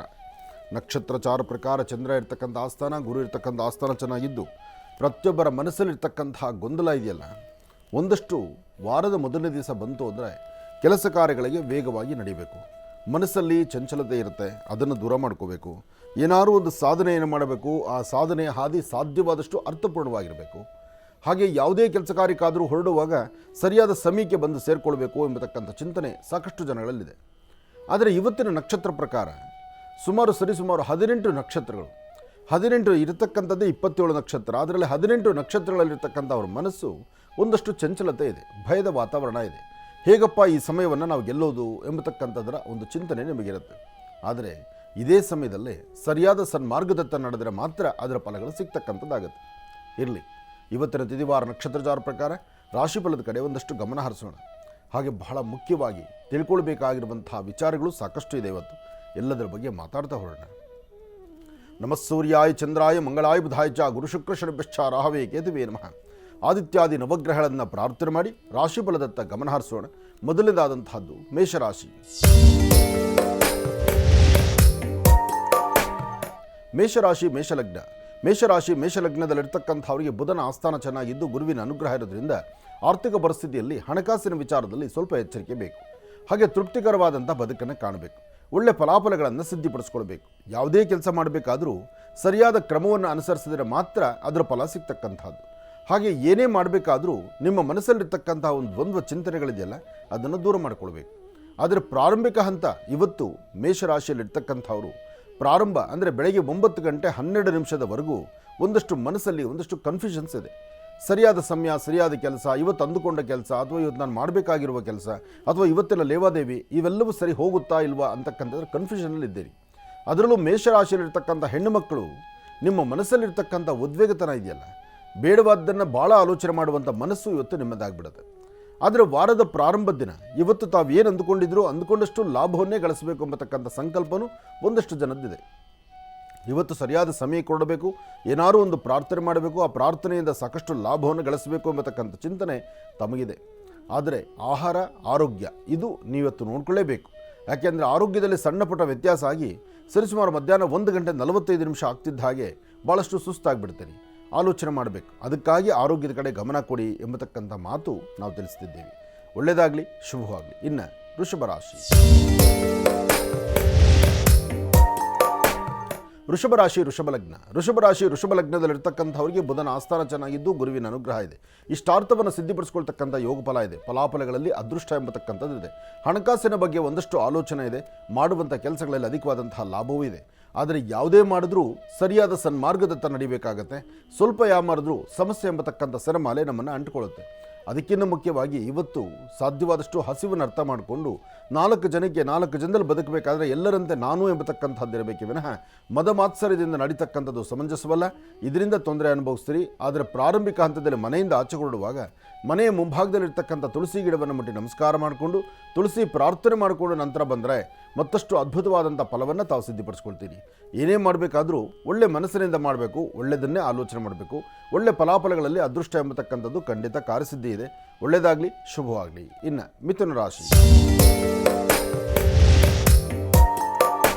ಮಿಥುನ ರಾಶಿ ಮಿಥುನ ಲಗ್ನ. ಮಿಥುನ ರಾಶಿ ಮಿಥುನ ಲಗ್ನದಲ್ಲಿರ್ತಕ್ಕಂಥವ್ರಿಗೆ ಬುಧ ಮತ್ತು ಚಂದ್ರ ಇರ್ತಕ್ಕಂಥ ಆಸ್ಥಾನ, ಗುರು ಮತ್ತು ಶುಕ್ರ ಇರ್ತಕ್ಕಂಥ ಆಸ್ಥಾನ ಚೆನ್ನಾಗಿದ್ದು, ಶುಕ್ರ ಚೆನ್ನಾಗಿರೋದ್ರಿಂದಲೇ ವರ್ಚಸ್ಸು ತೇಜಸ್ಸು ಜಾಸ್ತಿ ಆಗುತ್ತೆ, ಜವಾಬ್ದಾರಿ ಸಾಕಷ್ಟು ಇರುತ್ತೆ, ಕೆಲಸಗಳ ಕಡೆ ಮತ್ತಷ್ಟು ಲಾಭದಾಯಕವಾಗಿರ್ತಕ್ಕಂಥ ಚಿಂತನೆ ನಡೀತಿರುತ್ತೆ. ಭೂಮಿಗೆ ಸಂಬಂಧಪಡ್ತಕ್ಕಂಥ ವಿಚಾರ ಅಥವಾ ಕಾಗದ ಪತ್ರಗಳಿಗೆ ಸಂಬಂಧಪಡ್ತಕ್ಕಂಥ ವಿಚಾರ ಅಥವಾ ನಿಮ್ಮ ಮನೆಯಲ್ಲಿರ್ತಕ್ಕಂಥ ಯಾರಾದರೂ ಭೂಮಿಗೆ ಸಂಬಂಧಪಡ್ತಕ್ಕಂಥ ವಿಚಾರದ ಬಗ್ಗೆ ಪ್ರಸ್ತಾವನೆ ಮಾಡಿ ನಿಮ್ಮ ಮನಸ್ಸಿಗೆ ಲಾಭ ನಷ್ಟ ಬೇಕು ಬೇಡ ಎಲ್ಲದರಲ್ಲೂ ಗೊಂದಲ ತಂದಿಟ್ಟುಬಿಡ್ತಾರೆ. ಇವತ್ತು ಮಿಥುನ ರಾಶಿಯಲ್ಲಿರ್ತಕ್ಕಂಥವ್ರು ಯಾರು ಏನು ಹೇಳುವ ಮಾತನ್ನು ಆಲಿಸಬೇಕು, ನಿಮಗೆ ಸರಿ ಅನಿಸಿದ್ದನ್ನು ಮಾತ್ರ ಮುಂದುವರಿಸಬೇಕು, ಆಗಲೇ ಅದರ ಲಾಭವನ್ನು ಗಳಿಸ್ತೀರಿ. ಒಳ್ಳೆಯದಾಗಲಿ. ಇನ್ನು ಕರ್ಕಾಟಕ ರಾಶಿ. ಕರ್ಕಾಟಕ ರಾಶಿ ಕರ್ಕಾಟಕ ಲಗ್ನ. ಕರ್ಕಾಟಕ ರಾಶಿ ಕರ್ಕಾಟಕ ಲಗ್ನದಲ್ಲಿರ್ತಕ್ಕಂಥವ್ರಿಗೆ ಬುಧನ ಆಸ್ಥಾನ ಚೆನ್ನಾಗಿದ್ದು, ಗುರುವಿನ ಅನುಗ್ರಹ ಇರೋದ್ರಿಂದ ಇಷ್ಟಾರ್ಥವನ್ನು ಸಿದ್ಧಿಪಡಿಸ್ಕೊಳ್ತೀರಿ. ಅಸಮಾಧಾನದಿಂದ ದೂರ ಆಗಿ ಸಮಾಧಾನಕರವಾದ ಫಲವನ್ನು ಸಿದ್ಧಿಪಡಿಸ್ಕೊಳ್ತೀರಿ. ತೃಪ್ತಿಕರವಾದಂತಹ ಫಲ ನಿಮ್ಮದಾಗಬೇಕಾದ್ರೆ ಮನೆ ದೇವರ ಅನುಗ್ರಹ ಬೇಕು. ಅದಕ್ಕಿಂತ ಮುಖ್ಯವಾಗಿ ಇವತ್ತು ಶನೈಶ್ಚರ ಮಂತ್ರವನ್ನು ತಪ್ಪದಿರ ತಾವು ಪಠನೆ ಮಾಡಬೇಕು. ನೀಲಾಂಜನ ಸಮಾಭಾಸಂ ರವಿಪುತ್ರ ವಿವಾಗ್ರಜಂ ಛಾಯಾ ಮಾರ್ತಾಂಡ ಸಂಭೂತಂ ತನ್ನಮಾಮಿ ಶನೈಶ್ಚರಂ ಓಂ ಶಂ ಶನೈಶ್ಚರಾಯ ನಮಃ. ಆ ಒಂದು ಮಂತ್ರವನ್ನು ನೀವು ನಿರಂತರ ಪಠನೆ ಮಾಡಿದ್ರೆ ಸಾಕಷ್ಟು ಲಾಭವನ್ನು ಕರ್ಕಾಟಕ ರಾಶಿಯವರು ಸಿದ್ಧಿಪಡಿಸ್ಕೊಳ್ತೀರಿ. ಜೊತೆಗೆ ಯಾರೊಬ್ಬರೊಂದಿಗೆ ಏನು ವ್ಯವಹಾರ ಮಾಡಬೇಕಾದ್ರೂ ನಿಮ್ಮ ಒಳಮನಸ್ಸಲ್ಲಿರ್ತಕ್ಕಂಥದ್ದು ಏನು ಹೇಳ್ತಿರುತ್ತೋ, ನಿಮ್ಮ ಮನೆ ದೇವರ ಅನುಗ್ರಹದಿಂದ ಒಳಮನಸ್ಸು ಏನು ತೀರ್ಮಾನ ತಗೊಳ್ಳುತ್ತೋ ಅದರಂತೆ ನಡ್ಕೊಳ್ಳಿ, ಅದರಿಂದ ಲಾಭವನ್ನು ಗಳಿಸ್ತೀರಿ. ಇನ್ನು ಸಿಂಹರಾಶಿ. ಸಿಂಹರಾಶಿ ಸಿಂಹಲಗ್ನ. ಸಿಂಹರಾಶಿ ಸಿಂಹಲಗ್ನದಲ್ಲಿರ್ತಕ್ಕಂಥವರು ಪ್ರತಿನಿತ್ಯದ ಗರ್ಜನೆಗೂ ಇವತ್ತಿಗೂ ಒಂದಷ್ಟು ವ್ಯತ್ಯಾಸ ಆಗುತ್ತೆ. ಇವತ್ತು ಪ್ರಾರಂಭಿಕ ಹಂತದಲ್ಲಿ ಏನೆಲ್ಲ ಸಾಧನೆ ಮಾಡಬೇಕು ಅಂತ ನಿನ್ನೆ 4 ಗಂಟೆಯಿಂದಲೇ ಶುರುವಾಗಿದೆ. ಯಾಕೆಂದರೆ ನಿನ್ನೆ 4 ಗಂಟೆ 11 ನಿಮಿಷಕ್ಕೆ ನಿಮ್ಮಲ್ಲಿ ಒಂದಷ್ಟು ಬದಲಾವಣೆ ಆಗಿದೆ. 4 ಗಂಟೆ 11 ನಿಮಿಷಕ್ಕೆ ಆಗ ಬದಲಾವಣೆ ಆದದ್ದು ಇಲ್ಲಿವರೆಗೂ ಅದೇ ಫೋರ್ಸಲ್ಲಿದ್ದೀರಿ. ಅಂದರೆ ಮನಸ್ಸಲ್ಲಿ ಏನೋ ಒಂದು ಸಾಧನೆ ಮಾಡಬೇಕು, ಏನೋ ಸಾಧಿಸಬೇಕು, ಯಾವುದೋ ಒಂದು ಕೆಲಸಕ್ಕೆ ಸಿದ್ಧಿಪಡಿಸ್ಕೊಳ್ಬೇಕು, ಅಥವಾ ನನ್ನಿಂದ 4 ಜನಕ್ಕೆ ಅನುಕೂಲ ಆಗಬೇಕು, ಅಥವಾ 4 ಜನದ ಅನುಕೂಲ ನಾನೇ ಪಡಿಬೇಕು. ಹೀಗೆ ಮನುಷ್ಯ ತಾನು ಎಲ್ಲರಿಗಿನ್ನ ಒಂದು ಮಿಗಿಲಾಗಿ ಪ್ರತ್ಯೇಕವಾಗಿ ಕಾಣಬೇಕು ಎಂಬತಕ್ಕಂಥ ಹಂಬಲ ಸಿಂಹರಾಶಿಯವರಿಗೆ ಇವತ್ತು ಬಾಧಿಸ್ತಾ ಇರುತ್ತೆ, ಮನಸ್ಸಲ್ಲಿ ಕೂತ್ಕೊಂಡಿರುತ್ತೆ. ಸಿಂಹರಾಶಿಯಲ್ಲಿರ್ತಕ್ಕಂಥ ಹೆಣ್ಣಾಗಲಿ ಗಂಡಾಗಲಿ ಇದಿರ್ತಕ್ಕಂಥದ್ದು ಸಹಜ. ಅಂತಹದ್ರಲ್ಲಿ ಸಿಂಹರಾಶಿಯವರಿಗೆ ಇವತ್ತು ಮಧ್ಯಾಹ್ನ ಸರಿಸುಮಾರು 4:20ರಿಂದ 6 ಗಂಟೆ 12 ನಿಮಿಷದವರೆಗೂ ಮತ್ತಷ್ಟು ಅದ್ಭುತವಾದಂಥ ಕಾಲ ಅಂತಲೂ ಹೇಳ್ಬೋದು. ಹಾಗಾಗಿ ಸರಿಯಾದಂಥ ಸನ್ಮಾರ್ಗದಲ್ಲಿ ಧರ್ಮ ಮಾರ್ಗದಲ್ಲಿ ನಡೆದರೆ ಅದರ ಫಲಾಫಲಗಳು ಸಾಕಷ್ಟು ಆಗುತ್ತೆ. ಒಳ್ಳೆಯದಾಗಲಿ, ಶುಭವಾಗಲಿ. ಇನ್ನು ಕನ್ಯಾರಾಶಿ. ಕನ್ಯಾರಾಶಿ ಕನ್ಯಾಲಗ್ನ. ಕನ್ಯಾರಾಶಿ ಕನ್ಯಾಲಗ್ನದಲ್ಲಿರ್ತಕ್ಕಂಥವರು ಪ್ರಯಾಣ ಕಾಲವನ್ನು ಸ್ವಲ್ಪ ಜವಾಬ್ದಾರಿ ಇಟ್ಕೊಳ್ಳಿ. ಯಾರು ಏನು ಹೇಳಿದ್ರು ಎಲ್ಲವನ್ನು ಸಹಿತ ಸ್ವಾಗತಿಸಿ, ನಿಮಗೆ ಸರಿ ಅನಿಸೋದನ್ನು ಮಾತ್ರ ನೀವು ಮಾಡಿ. ಯಾಕೆಂದರೆ ನಿಮ್ಮ ಮನಸ್ಸಿಗೆ ನಿಮಗೆ ವಿರುದ್ಧವಾಗಿ ನಡ್ಕೊಳ್ತಕ್ಕಂಥವರು ನಿಮ್ಮ ಪರಿಸರದಲ್ಲಿ ಇರ್ತಾರೆ. ಯಾವುದು ಬೇಕು ಯಾವುದು ಬೇಡ ಸರಿಯಾದ ಸನ್ಮಾರ್ಗವಿಲ್ದಿರ ಒದ್ದಾಡುವಂಥ ಪರಿಸ್ಥಿತಿ ಆಗ್ತಿರುತ್ತೆ. ಅದಕ್ಕಿಂತ ಮುಖ್ಯವಾಗಿ ಇವತ್ತಿನ ದಿವಸ ತಾವು ಏನು ಅಂದುಕೊಂಡ್ರೂ ಏನಾದರೂ ಒಂದು ಅಚಾತುರ್ಯಗಳಾಗ್ತಿರುತ್ತೆ, ಸಮಸ್ಯೆ ಆಗ್ತಾ ಇರುತ್ತೆ. ಅದನ್ನು ಸರಿಪಡಿಸ್ಕೊಳ್ಬೇಕಾದ್ರೆ ಮನೆ ದೇವರ ಅನುಗ್ರಹ ಬೇಕು, ತೃಪ್ತಿಕರವಾದಂತಹ ಬದುಕಿರಬೇಕು, ಒಳ್ಳೆ ಫಲಾಫಲಗಳನ್ನು ಸಿದ್ಧಿಪಡಿಸ್ಕೊಳ್ಬೇಕು. ಒಳ್ಳೆ ಅದ್ಭುತವಾದಂತಹ ಇವತ್ತಿನ ಕೆಲಸವನ್ನು ಸಿದ್ಧಿಪಡಿಸ್ಕೊಳ್ಬೇಕಾದ್ರೂ ಮಹಾವಿಷ್ಣುವಿನ ಆರಾಧನೆಯೂ ಬೇಕು. ಅದಕ್ಕಾಗಿ ವಿಷ್ಣು ದೇವರಿಗೆ 2 ತುಳಸಿ ದಳವನ್ನಿಟ್ಟು ಪ್ರಾರ್ಥನೆ ಮಾಡಿ ಶಿವಮಂದಿರಕ್ಕೆ ಬಂದು ಬಿಲ್ವಾರ್ಚನೆ ಮಾಡಿಸ್ಕೊಳ್ಳಿ. ಬಿಲ್ವಾರ್ಚನೆ ಮತ್ತು ತುಳಸಿ ಎರಡರಲ್ಲಿ ಇವತ್ತು ನಿಮ್ಮ ಕೆಲಸ ಸಾಕಷ್ಟು ಫಲಗಳಿದೆ. ಹಾಗಾಗಿ ಇವತ್ತು ಸಾಧ್ಯವಾದರೆ ಹಸಿದಿರ್ತಕ್ಕಂಥ ವ್ಯಕ್ತಿಗಳನ್ನು ಕಂಡು ಅಥವಾ ಒಂದಷ್ಟು ಪ್ರಾಣಿ ಪಕ್ಷಿಗಳಿಗೋ ದನಕರುಗಳಿಗೋ ಆಹಾರವನ್ನು ಕೊಡೋದ್ರಿಂದ ಮತ್ತಷ್ಟು ಅದ್ಭುತವಾದಂಥ ಕಾಯಕವನ್ನು ಕನ್ಯಾ ರಾಶಿಯವರು ಸಿದ್ಧಿಪಡಿಸ್ಕೊಳ್ತೀರಿ. ಒಳ್ಳೆಯದಾಗಲಿ, ಶುಭವಾಗಲಿ. ಕನ್ಯಾ ರಾಶಿವರೆಗೂ ಕೂಡ ಇರ್ತಕ್ಕಂಥ ರಾಶಿ ಫಲಗಳನ್ನು ತಿಳ್ಕೊಂಡಿದ್ದೇವೆ. ಇನ್ನು ನೋಡಿರ್ತಕ್ಕಂಥ ರಾಶಿಗಳನ್ನು ಗುರುಗಳು ಮುಂದಿನ ಭಾಗದಲ್ಲಿ ತಿಳಿಸ್ತಾ ಹೋಗ್ತಾರೆ. ಇನ್ನು ಈಗ ಮಹರ್ಷಿವಾಣಿ ಕಾರ್ಯಕ್ರಮಕ್ಕೆ ಸಾಕಷ್ಟು ಜನ ಕರೆಯನ್ನು ಮಾಡ್ತಾ ಇರ್ತೀವಿ. ಈಗಾಗಲೇ ಸಾಕಷ್ಟು ಕರೆಗಳು ಕೂಡ ಸಿದ್ಧವಾಗಿದೆ. ಕರೆಗಳನ್ನು ಸ್ವೀಕರಿಸ್ತಕ್ಕಂಥ ಸಮಯ ಇದೀಗ. ಈಗ ಪ್ರಾರಂಭ ಮಾಡೋಣ ಸ್ವರ ಜ್ಯೋತಿಷ್ಯ.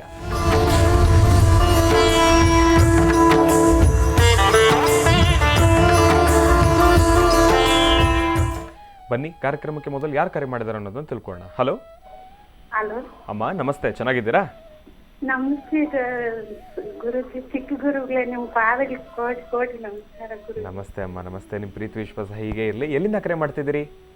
ನಾವು ದಗ್ನಿಕೋಟೆ ಅಂತ ಗುರುಜಿ. ಹಾ ಅಮ್ಮ, ತಮ್ಮ ಹೆಸರು ತಿಳ್ಕೊಬೋದಾ? ಹಾ ಕೇಳ್ರಿ, ನಂಜಮ್ಮ ಅಂತ. ಆಯ್ತು ತಾಯಿ, ಗುರುಜಿ ನಮ್ಮ ಜೊತೆ ಇದ್ದಾರಮ್ಮ, ಮಾತಾಡಿ ತಾಯಿ. ಹಲೋ, ನಮಸ್ಕಾರ ಗುರುಜಿ, ಕೋಟಿ ಕೋಟಿ ನಮಸ್ಕಾರ ಗುರುಜಿ. ನಮಸ್ತೆ ತಾಯಿ, ಹೇಳಮ್ಮ. ಗುರುಜಿ, ತುಂಬಾ ಕಷ್ಟದಲ್ಲಿದ್ದೀರಿ ಗುರುಜಿ. ಅದು ನಮ್ಮ ಅಪ್ಪನ ಆಸ್ತಿ ಬರ್ಬೇಕಂತ ಐತೆ.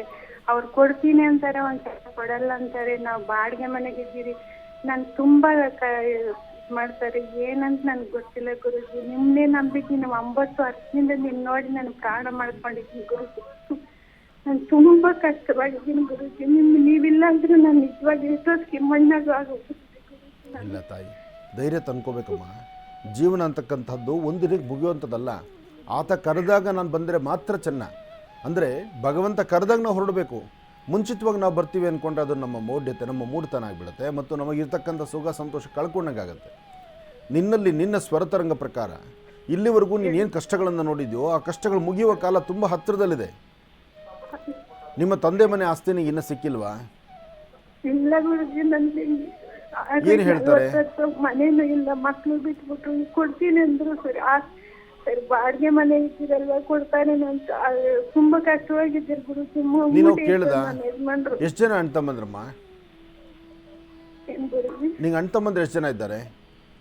ಅವರು ಇಬ್ರು ಗಂಡ್ಮಕ್ಳು, ಒಬ್ರು ಹೋಗ್ಬಿಟ್ರು, ಇನ್ನು ಒಪ್ಪಿದ್ದಾರೆ. ನಾವು 7 ಜನ ಹೆಣ್ಮಕ್ಳು ಎಲ್ಲಾರು ಅವ್ರು ಕೇಳ್ಕೊಟ್ಬಿಟ್ಟಿದ್ದಾರೆ ಕೊಡ್ಬೇಡ ಅಂತ. ನಮ್ಮ ಮಕ್ಕಳನ್ನ ಅವ್ರೇ ಕೇಳ್ಬಿಟ್ರು, ಅವ್ರಿಗೂ ನೋಡಲ್ಲ ಅಂತಾರೆ. ಏನ್ ಮಾಡ್ಬೇಕು, ಇರ್ಬೇಕಾ ಸಾಯ್ಬೇಕು ಅಂತ ಐತೆ ಗುರುಜಿ. ನೀವ್ ಹೇಳಿದ್ರೆ ನಾನು ನಿಜವಾಗಿ ನೀವ್ ಕೇಳ್ಕೊಂಡು ನಾನು ನಿಜವಾಗಿ ಪ್ರಾಣ ಹೋದ್ರೆ ಪರವಾಗಿಲ್ಲ ಅಂತ ಇಷ್ಟಿಂದ ನಾನು ನಿಮ್ ಕಾರ್ಯಕ್ರಮ ನೋಡ್ತಾ ಇದ್ದೀನಿ. ಮಗು, ನಾನೊಂದು ಮಾತು ಹೇಳಮ್ಮ. ನಾನು ಹೇಳೋದು ಒಂದು ಮಾತನ್ನು ಚೆನ್ನಾಗಿ ಆಲಿಸು ನೋಡು. ನೆನ್ನೆ ಬೆಳಗ್ಗೆ ಟಿಫನ್ ಮಾಡಿದ್ಯಾ, ಮಧ್ಯಾಹ್ನ ಊಟ ಆಯಿತು, ರಾತ್ರಿ ಊಟ ಆಯಿತು. ಈ ಊಟ ನೆನ್ನೆ ಮಾಡಿದಂತಹ ಊಟ, ನೆನ್ನೆನೂ ಕಷ್ಟದಲ್ಲೇ ಇದ್ದೆ ಆದರೂ ನೆನ್ನೆ ಊಟ ಮಾಡಿದ್ಯಾ. ಆ ಊಟ ಮಾಡ್ಬೇಕಾದ್ರೆ ಯಾರು ನಿನ್ನ ಅಣ್ಣ ತಮ್ಮಂದ್ರು ಅಥವಾ ಯಾರು ನನಗೆ ಅವರು ಇವರು ತಂದುಕೊಟ್ರಮ್ಮ? ಯಾರೂ ಇಲ್ಲ. ಯಾರೂ ಕುಡಿದಿದ್ರು ಆ ಹೊತ್ತಿನ ಹಸಿವನ್ನು ನೀಗಿಸೋಕ್ಕೆ ಭಗವಂತ ಯಾವುದೋ ಒಂದು ದಾರಿಯಲ್ಲಿ ಇದ್ದೇ ಇರ್ತಾನೆ. ಅದನ್ನು ನಮಗೆ ಕೊಡಲಿಲ್ಲ ಅಂತಕ್ಕಂಥದ್ರ ಮನಸ್ಸಲ್ಲಿ ಆ ರೋದನ ಇಟ್ಕೊಂಡು ದಿನಾ ಬೆಳಗಾರೆ ಸತ್ತು ಬದುಕೋದಕ್ಕಿನ್ನ ಅವ್ರು ಕೊಡಬೇಕಾದಂಥದ್ದು ನಿನ್ನ ಹಣೆಯಲ್ಲಿ ಅದು ಬರೆದಿದ್ದರೆ ನಿನ್ನಂತೂ ಖಂಡಿತ ಬಿಟ್ಟು ಹೋಗಲ್ಲ. ಆಮೇಲೆ ಒಂದು ವಿಚಾರ ತಿಳ್ಕೊಮ್ಮ, ಎಷ್ಟು ಜನ ನಮಗೆ ಶತ್ರುಗಳಿದ್ದರೂ ಸಹಿತ ನಮ್ಮನ್ನು ಕಾಯೋಕ್ಕೊಬ್ಬ ಇರ್ತಾನೆ ತಾಯಿ. ಆಮೇಲೆ ನಿನಗೆ ಸುಖದ ಸುಪ್ಪತ್ತಿಗೆ ದೊಡ್ಡ ಅರಮನೆ ಅಂತ ಬಂಗಲೇನೇ ಸಿಕ್ಕಿ ಅದರಲ್ಲೇ ವಾಸ ಮಾಡಬೇಕು ಅಂತ ಭಗವಂತ ಬರೆದಿದ್ದರೆ ಯಾರೂ ತಪ್ಸೋಕ್ಕಾಗಲ್ಲ. ನಮ್ಮ ಹಣೆ ಬರ ಗುಡಿಸ್ಲಲ್ಲೇ ನಾವು ಇರಬೇಕು, ಗುಡಿಸ್ಲಲ್ಲಿರಬೇಕು, ಎಲ್ಲೋ ಗಿಡ ಮರಗಳ ತಳಗೆ ಒಂದು ನೆರಳು 4 ಗರಿ ಹಾಕ್ಕೊಂಡು ಅಲ್ಲಿ ಬದುಕಬೇಕು ಅಂತ ಬರೆದಿದ್ದರೆ ಅದನ್ನೂ ತಪ್ಸೋಕ್ಕಾಗಲ್ಲ. ಆದರೆ ನಿನ್ನ ಬದುಕಿಗೆ ಆ ಹೊತ್ತಿಗೆ ಹಸಿವು ಊಟ ಬೇಕು, ನಿನ್ನ ಮೈ ತುಂಬ ಉಟ್ಕೊಳ್ಳೋಕೆ ಒಂದು ಬಟ್ಟೆ ಬೇಕು. ಅದಕ್ಕಿಂತ ಮುಖ್ಯವಾಗಿ ನಿನಗೆ ನೆಮ್ಮದಿ ಬೇಕಮ್ಮ.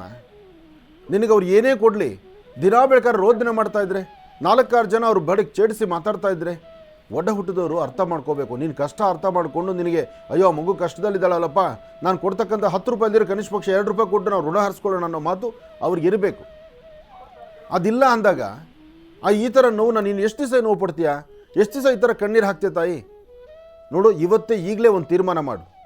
ಅದು ನಿನ್ನ ಹಣೆಯಲ್ಲಿದ್ದು ಅವ್ರು ನಿನ್ನ ಬರಬೇಕು, ನಿಮ್ಮ ತಂದೆ ತಾಯಿ ಆಶೀರ್ವಾದದ ಆ ಭೂಮಿ ನಿಂಗೆ ಸಿಗಬೇಕು ಅನ್ನೋದಾಗಿದ್ದರೆ ಖಂಡಿತ ಅದು ನಿನ್ನ ಬಿಟ್ಟು ಹೋಗಲ್ಲ. 4 ದಿವಸ ತಡ ಆದರೂ ಅದು ಸೇರುತ್ತೆ. ಏನಂದರೆ ನಾನು ಚೆನ್ನಾಗಿರೋದ್ರೊಳಗೆ ನಮ್ಮ ಅಪ್ಪನ ಆಸ್ತಿ ನಾನು ಬದುಕಲಿಲ್ವಲ್ಲ, ನಮ್ಮ ಅಪ್ಪನ ಮನೆ ನಾನು ಇರೋಕ್ಕೆ ಆಗ್ತಿಲ್ವಲ್ಲ, ನಮ್ಮ ಅಪ್ಪನ ಮನೆಯಿಂದ ಬಂದಂಥ ಆಸ್ತಿಯಲ್ಲಿ ಇದ್ದಿದ್ರೆ ನನ್ನ ದೇಹದಲ್ಲಿ ಶಕ್ತಿ ಇರುವಾಗ ನಾನು ಸಂತೋಷ ಪಡ್ತಿದ್ನಲ್ಲ ಅನ್ನೋದು ಇರುತ್ತೆ. ಏನು ಮಾಡ್ತೀಯಮ್ಮ? ನಮ್ಮ ಕರ್ಮಫಲ ನಾವು ಮಾಡ್ಕೊಂಡಿರ್ತಕ್ಕಂಥ ಬ್ಯಾಂಕ್ ಬ್ಯಾಲೆನ್ಸ್ ಇದೆಯಲ್ಲ, ನಮ್ಮ ಅಕೌಂಟಲ್ಲಿ ಒಂದಿಷ್ಟು ದುಡ್ಡು ಇದೆಯಲ್ಲ, ಅದು ನಾವೇ ತಾನೇ ಖರ್ಚು ಮಾಡಬೇಕು. ಅದಕ್ಕೆ ಇವತ್ತು ನಾನು ಹೇಳೋ ಮಾತನ್ನು ಚೆನ್ನಾಗಿ ಗಮನ ಇಟ್ಕೊ. ಇಲ್ಲಿವರೆಗೂ ನೀನು ಏನು ಆಲೋಚನೆ ಇದೆಯೋ ಅದನ್ನು ಪಕ್ಕಕ್ಕಿಡು. ಇನ್ನು ಮುಂದೆ ಹಾಕೋ ಪ್ರತಿ ಹೆಜ್ಜೆ ಸಹಿತ ಅವ್ರು ನೋಡೋ ಥರ ಇನ್ನೂ ಚೆನ್ನಾಗಿ ಬದುಕಬೇಕು. ನೀನು ಬದುಕ್ತೀಯ, ನಿನ್ನ ಸ್ವರದಲ್ಲಿ ಆ ಶಕ್ತಿ ಇದೆ. ನಿನ್ನ ಸ್ವರತರಂಗದಲ್ಲಿ 4 ಜನ ನೋಡಿ ಮೆಚ್ಚುವಂಥ ರೀತಿ ಬದುಕುವಂಥ ಶಕ್ತಿ ನಿನಗಿರೋದ್ರಿಂದ ಇನ್ನು ಮುಂದೆ ಇದನ್ನು ಆಲೋಚನೆ ಮಾಡಿ ನಿನ್ನ ಸಮಯ ವೇಸ್ಟ್ ಮಾಡ್ಕೋಬೇಡ. ನೀನು ಚೆನ್ನಾಗಿ ಬದುಕೋದ್ರ ಕಡೆ ಗಮನ ಕೊಡು. ನಿನ್ನ ಆಸ್ತಿ ಅಂತೂ ನಿನಗೆ ಎಲ್ಲೂ ಹೋಗಲ್ಲ. ಇವತ್ತಲ್ಲ ನಾಳೆ ಕಟ್ಟಿಟ್ಟು ಬುತ್ತಿ ಅದು ಅಪ್ಪನ ಆಸ್ತಿ, ನೀನು ಬಂದೇ ಬರುತ್ತೆ. ನಾಳೆ ನಿನ್ನ ಮಕ್ಕಳು ಅದನ್ನು ಅನುಭವಿಸ್ತಾರೆ. ಅದಕ್ಕಿಂತ ಮುಖ್ಯವಾಗಿ ನಿನ್ನ ಕಾಲದಲ್ಲೇ ಬರುತ್ತೆ. ಆದರೆ ಅದು ಬರಲಿಲ್ಲ ಅಂತ ರೋದನೆ ಮಾಡಿ ದಿನಾ ಬೆಳಗಾರೆ ಕಣ್ಣೀರು ಹಾಕುವಂಥದ್ದನ್ನು ಇವತ್ತೇ ಈ ಕ್ಷಣಕ್ಕೆ ಬಿಟ್ಬಿಡು. ಇಲ್ಲಿಂದ ಆಚೆಗೆ ನಿನ್ನ ಬದುಕು ಚೆನ್ನಾಗಿರಬೇಕು, ಚೆನ್ನಾಗಿರ್ತೀಯ ನೀನು. ಒಳ್ಳೆಯದಾಗಲಿ ಮಗು. ಇನ್ನು ಬಹಳ ವಿಶೇಷವಾಗಿ ಇಂದಿನ ಭಾಗದಲ್ಲಿ ಗುರುಗಳು ಕನ್ಯಾ ರಾಶಿಯವರೆಗೂ ಕೂಡ ರಾಶಿಫಲಗಳನ್ನು ತಿಳಿಸ್ಕೊಟ್ಟಿದ್ದಾರೆ. ಇನ್ನು ಈಗ ತುಲಾ ರಾಶಿಯಿಂದ ರಾಶಿಫಲಗಳನ್ನು ಮುಂದುವರಿಸಬೇಕು. ಗುರುಗಳೇ, ತುಲಾ ರಾಶಿಯಿಂದ ರಾಶಿಫಲಗಳನ್ನು ಮುಂದುವರಿಸೋಣ. ಖಂಡಿತ. ಇನ್ನು ತುಲಾ ರಾಶಿ,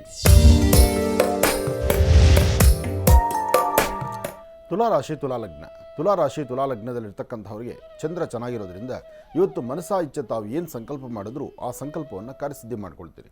ವಾರದ ಪ್ರಾರಂಭ ದಿನ ಒಂದಷ್ಟು ರಾಶಿಗಳಿಗೆ ಯಥೇಚ್ಛವಾದಂಥ ಲಾಭ. ಅಂದರೆ ತಾವು ಏನು ಅಂದುಕೊಂಡಿದ್ದೀರಿ, ಏನು ಮಾಡಬೇಕಾಗುತ್ತೆ, ಯಾವುದು ಮಾಡಿದರೆ ಸರಿ ಇರುತ್ತೆ, ಯಾವುದ್ರ ಬಗ್ಗೆ ತಾವು ಚಿಂತನೆ ಮಾಡ್ಬೋದು, ಅದೆಲ್ಲದರ ಫಲಾಫಲಗಳನ್ನು ನಿಮ್ಮ ಅದೃಷ್ಟದಂತೆ ತಾವು ಸಿದ್ಧಿಪಡಿಸ್ಕೊಳ್ತೀರಿ. ಆದರೆ ಸಣ್ಣ ಸಣ್ಣ ವಿಚಾರಕ್ಕೂ ಸಹಿತ ಸ್ವಲ್ಪ ಮನಸ್ಸಲ್ಲಿ ಗೊಂದಲಗಳನ್ನು ಉಂಟು ಮಾಡ್ಕೊಳ್ತಿರ್ತೀರಿ. ಅದು ಗೊಂದಲ ಇರೋದ್ರಿಂದ, ಮನಸ್ಸು ನೆಮ್ಮದಿ ಇಲ್ದಿರೋದ್ರಿಂದ ಇಂತಹ ಸಮಸ್ಯೆ ಎದುರಾಗ್ಬೋದು. ಆದರೂ ಭಯಪಡಬೇಕಾದಿಲ್ಲ. ಇವತ್ತು ನೀವು ನಂಬಿರ್ತಕ್ಕಂಥ ದೈವದ ಸಂಕಲ್ಪ ಭಾಳ ವಿಶೇಷವಾದ್ದರಿಂದ ಇವತ್ತು ಅರ್ಥಗರ್ಭಿತವಾದಂತಹ ಬದುಕನ್ನು ತಾವು ಕಾಣ್ತೀರಿ. ಹಾಗೆ ಫಲಾಫಲಗಳನ್ನು ಸಿದ್ಧಿಪಡಿಸ್ಕೊಳ್ತೀರಿ. ನೀವು ಮಾಡುವ ಕೆಲಸದಲ್ಲಿ ಸಾಕಷ್ಟು ಲಾಭವನ್ನು ಗಳಿಸ್ತೀರಿ. ಇವತ್ತು ತುಲಾರಾಶಿಯಲ್ಲಿರ್ತಕ್ಕಂಥವರು 11 ಗಂಟೆ 12 ನಿಮಿಷದಿಂದ 4 ಗಂಟೆ 23 ನಿಮಿಷದವರೆಗೂ ಬಹಳ ಅದೃಷ್ಟದ ಕಾಲ, ಒಳ್ಳೆಯ ಕಾಲ. ಈ ಸಮಯದಲ್ಲಿ ತಾವು ಅಂದುಕೊಂಡಷ್ಟು ಲಾಭವನ್ನೇ ಗಳಿಸ್ತೀರಿ. ಒಳ್ಳೆಯದಾಗಲಿ, ಶುಭವಾಗಲಿ. ಇನ್ನು ವೃಶ್ಚಿಕ ರಾಶಿ. ವೃಶ್ಚಿಕ ರಾಶಿ, ವೃಶ್ಚಿಕ ಲಗ್ನ. ವೃಶ್ಚಿಕ ರಾಶಿ, ವೃಶ್ಚಿಕ ಲಗ್ನದಲ್ಲಿರ್ತಕ್ಕಂಥವರು ಆರ್ಥಿಕ ಪರಿಸ್ಥಿತಿ, ಹಣಕಾಸಿನ ಬಗ್ಗೆ ಸ್ವಲ್ಪ ಜೋಪಾನ, ಕೊಟ್ಟು ತೆಗೆದುಕೊಳ್ತಕ್ಕಂಥದ್ದು, ಲೇವಾದೇವಿ ಮಾಡ್ತಕ್ಕಂಥದ್ದು, ಮನಸ್ಸಿಲ್ಲದಿದ್ದರೂ ಸಹಿತ ಬಲವಂತವಾಗಿ ಓಡಾಡಬೇಕಾಗಂಥದ್ದು, ಅಥವಾ ಯಾವುದೋ ಒಂದು ಜವಾಬ್ದಾರಿತ್ವಂಥ ಕೆಲಸವನ್ನು ಕೈಗೆತ್ತಿಕೊಳ್ತೀರಿ, ಆ ಕೆಲಸ ಪರಿಪೂರ್ತಿ ಆಗದಂಥ ರೀತಿಯಲ್ಲಿ ಇರ್ತೀರಿ. ಹಾಗೆ ಇವತ್ತಿನ ದಿವಸ ಸಣ್ಣ ಸಣ್ಣ ವಿಚಾರಕ್ಕೂ ಸಹಿತ ಮನಸ್ಸು ನೊಂದುಕೊಳ್ಳುವಂಥ ಪರಿಸ್ಥಿತಿ ಆಗುತ್ತೆ.